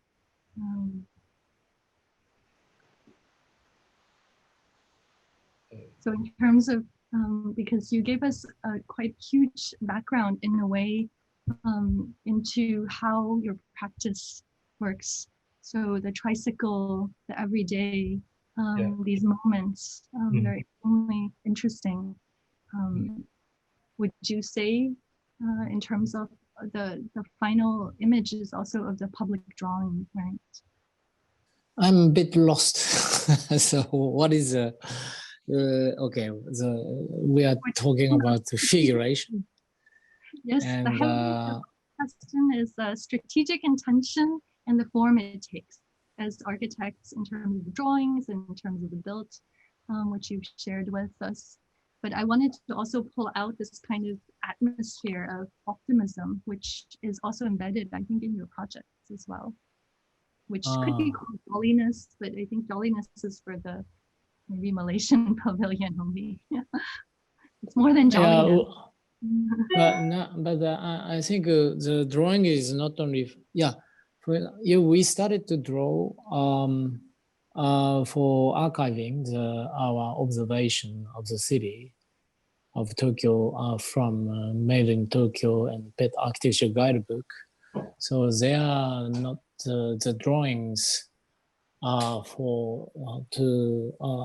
it's not the kind of representation of our ideas or our visions of the city, but by collecting all these examples of mixed hybrid buildings or extremely tiny buildings in the city, the collections start to have a certain message.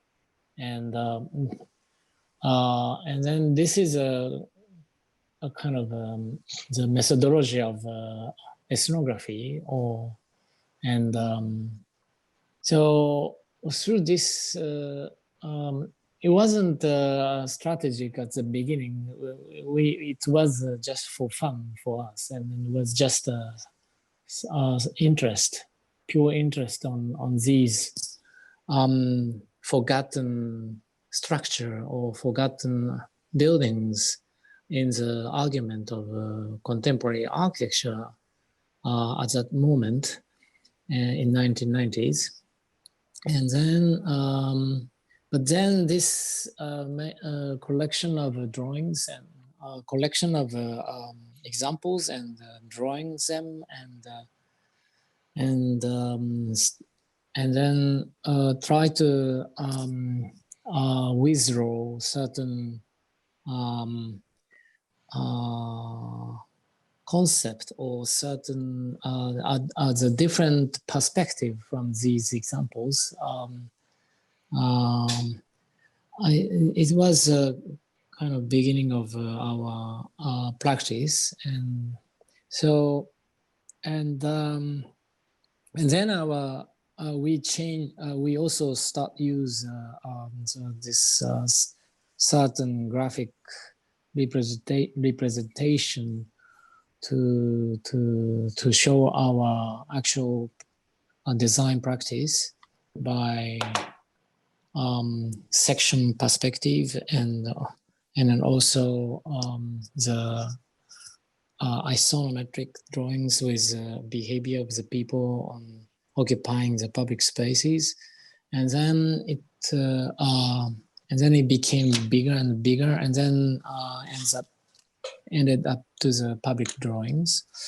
So, yes, the drawing is for me it's position myself or our activity between design and kind of ethnographical ethnography. So this is how to say, it's a very important contribution of drawings to our activities, and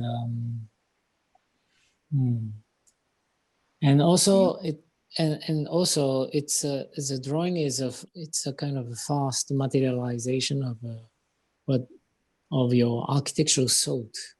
Yeah, text is also quite interesting, but writing text, drawings are very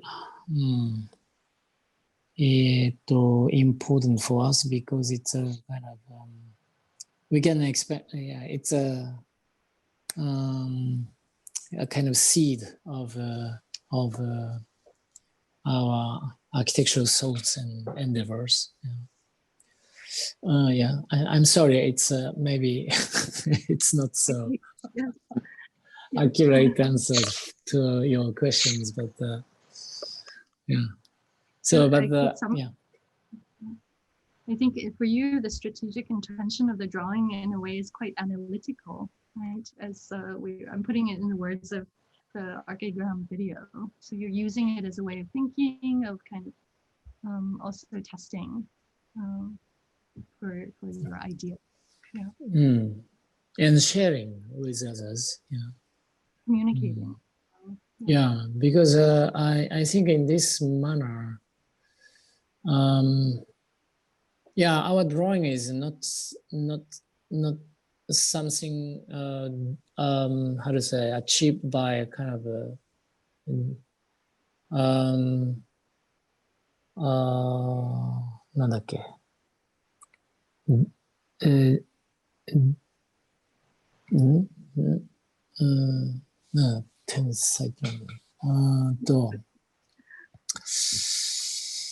sorry,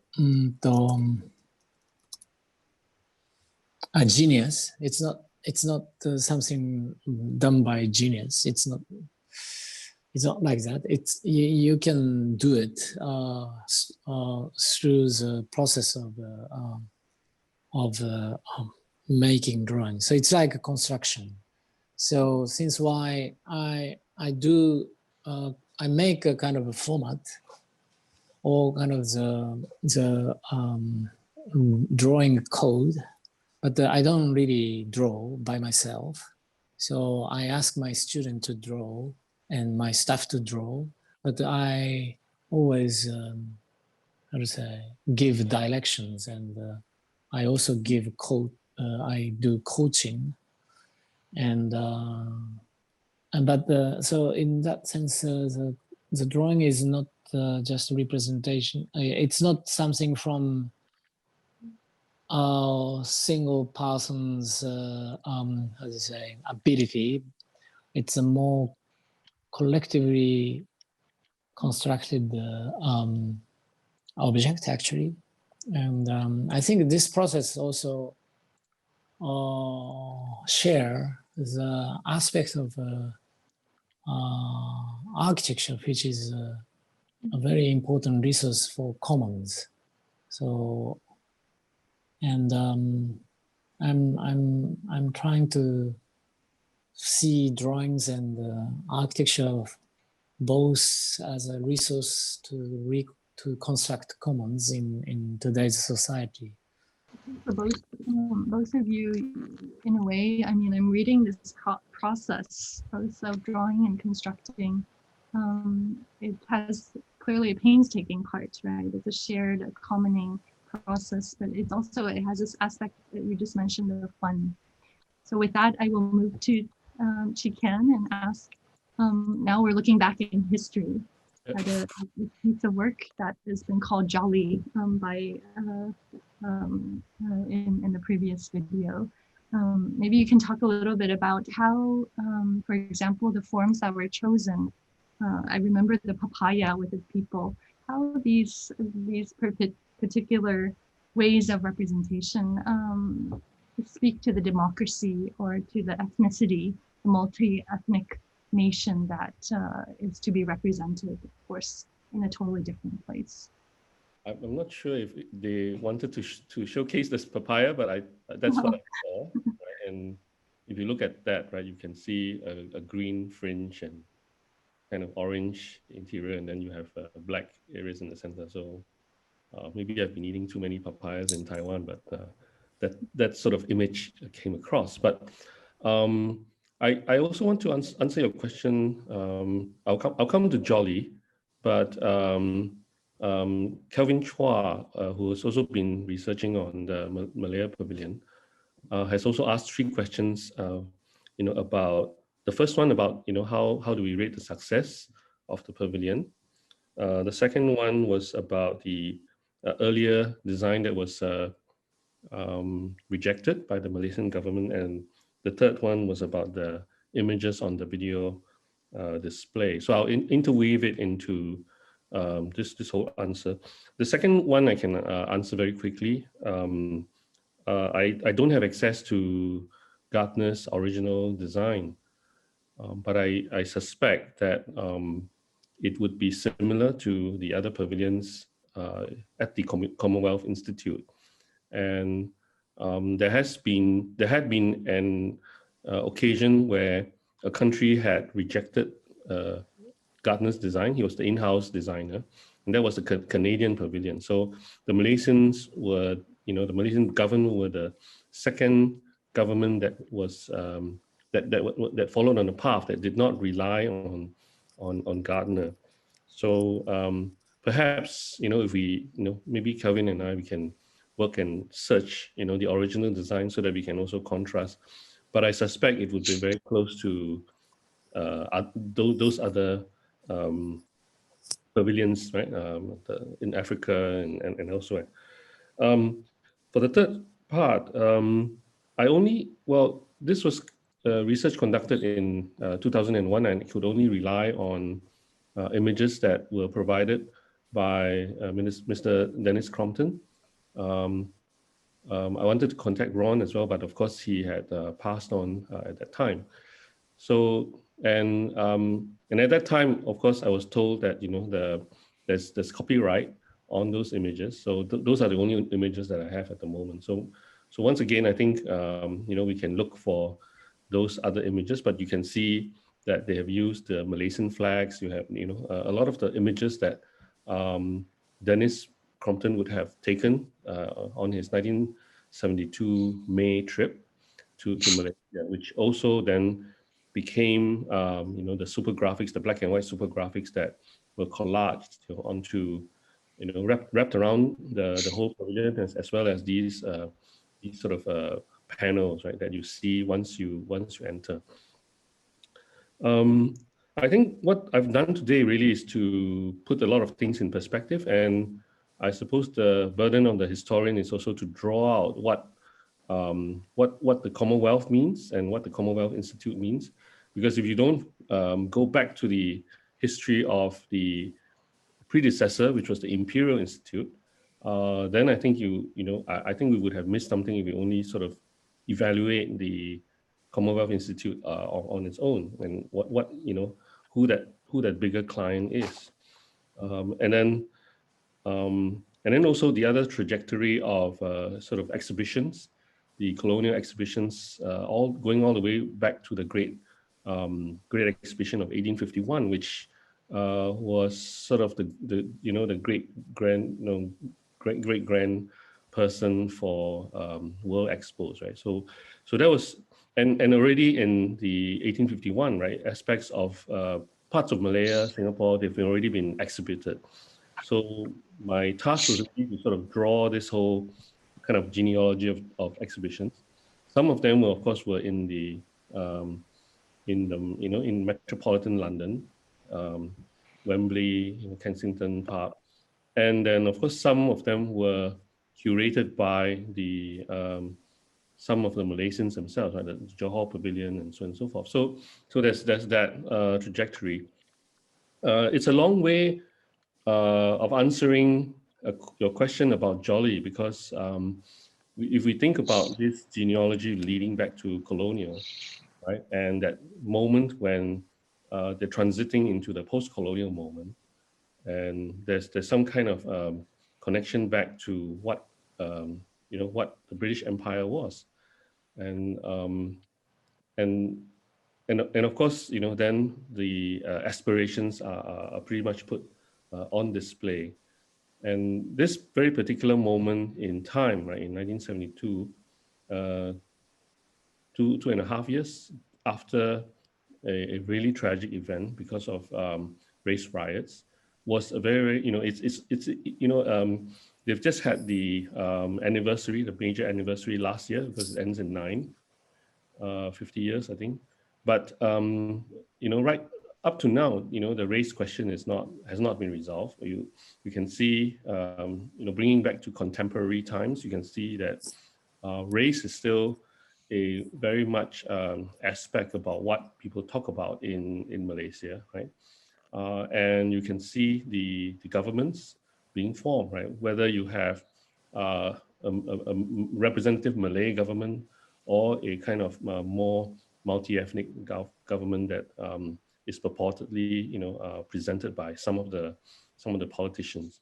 So race is a very important thing, and at that very moment when prior to that, the independence of Malaya in 59 all the way up to 1969, right? That's a period of 12 years, had been riding on this message that Malaysia is a happy place that is composed of multiple ethnic groups. And of course, that sad fact of the riots curtailed that idea. And so when the exhibit was created, right? I don't think it was a jolly kind of thing, right? I mean, perhaps some of the members of Archigram would think of that as jolly, but I think they were also trying to very much reflect, at least some some form of normalcy that had come back in terms of race relations when Dennis Compton went to see the different places in Malaysia. So I do think that that was a moment when you do see some normalcy, and I think the images by and large did that kind of representation some justice, right? You see people smiling, you see sort of different scales of images to suggest different groups of people, and they sort of cohabiting the same space in the exhibit as a representation of what is on the ground 10,000 kilometers away, right, in Malaysia. So I think that was a kind of like a big display of what the Malaysian people were with those collages, and I think as has already been mentioned, the simulator played a really big part, about Archigram's message. And if you look at the two different levels, it's a bit of a bifurcation as well, right? It's as if the lower level with all the data, statistics, and that's why I brought in, the sort of fake plant, fake tree with ferns and mouse deer and all that. as something that I think the Malaysian government would want to represent against, the sort of more abstracted forms that Archigram really wanted to show, right, in the multiracial aspect, and especially in the simulator where this weather, right, this whole idea of different climatic conditions is now brought to the audiences in London. So in terms of we really don't know what this whole idea of what success is, because these are the visitors would have been people in London, right? Mainly school children, as Dennis Compton says, and also maybe people who pass through it, right? Like who have interest in the different countries, and to understand what sort of this Commonwealth was. So I think what the paper, or at least my paper, is trying to do is to look at this two aspects, right, of what Archigram was trying to do, right, with those figurations, if you like, with also atmospheres, right, and Dennis Compton said if they were able to include smells, right, it would make the whole experience complete. But you can see that they were trying to sort of make that other representation of climate, which was not available to the visitors in London. So in that, and then if you go, and it apparently, from what I hear, the simulator was very popular because you could go in and have a kind of experience, rather than sort of you go down to the lower level. It's very well executed, but again, right, it's actually sort of a lot of text and sort of ideas about industry and so on and so forth, which you can then sort of compare with the other pavilions, but you will not get this experience of climate anywhere else except at the Malaysian exhibit. So I'll stop there. I mean, to be honest, I think the more common phrase that you hear in the colonies is "jolly old England," So this is what you get in jolly old England. So there's that kind of post-colonial kind of comment, right? That still lingers on with people at the end of what Benedict Anderson calls this is inverted telescope, right? That you see certain kinds of things, but if you use a sort of certain term that tries to sort of describe a very complex situation, then that also reveals something about what is being said. Right? Thanks. I think that for the most part we've addressed most of the questions in the Q&A. Some very specific ones I think we're going to have to overlook. And just to wrap up, I know everyone is tired. I just wanted to make not a question, was just a quick statement about, for me, what brings maybe most of the work that we've discussed today in Archigram together is, to some extent, accessibility.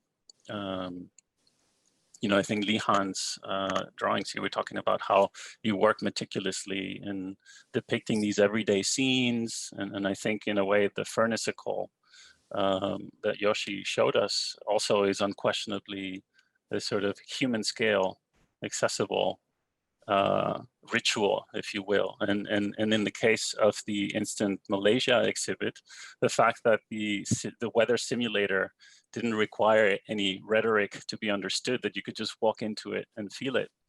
To me, all these things bring the content that we shared today together. I think the work is popular and the work is accessible and doesn't require too much theory to actually be understood and penetrate. And with that, I will ask Shirley to say some final words. No, I just want to say thank you guys for sticking on. I know it's very late for you, Yoshi. It's 11 p.m. In Tokyo, and I just want to say thank you. We know that we could discuss so much more. This is a scratch on the surface, and particularly thank you to the Archigram guys for making the video. It was wonderfully edited with extra documentation. And so, yeah, we hope that you will join us for our third session and our fourth session, when the Archigram guys will be in discussion with the film screenings. And then all sessions will be recorded and posted on M+ YouTube channel. So just just check it out. Thank you again and good night.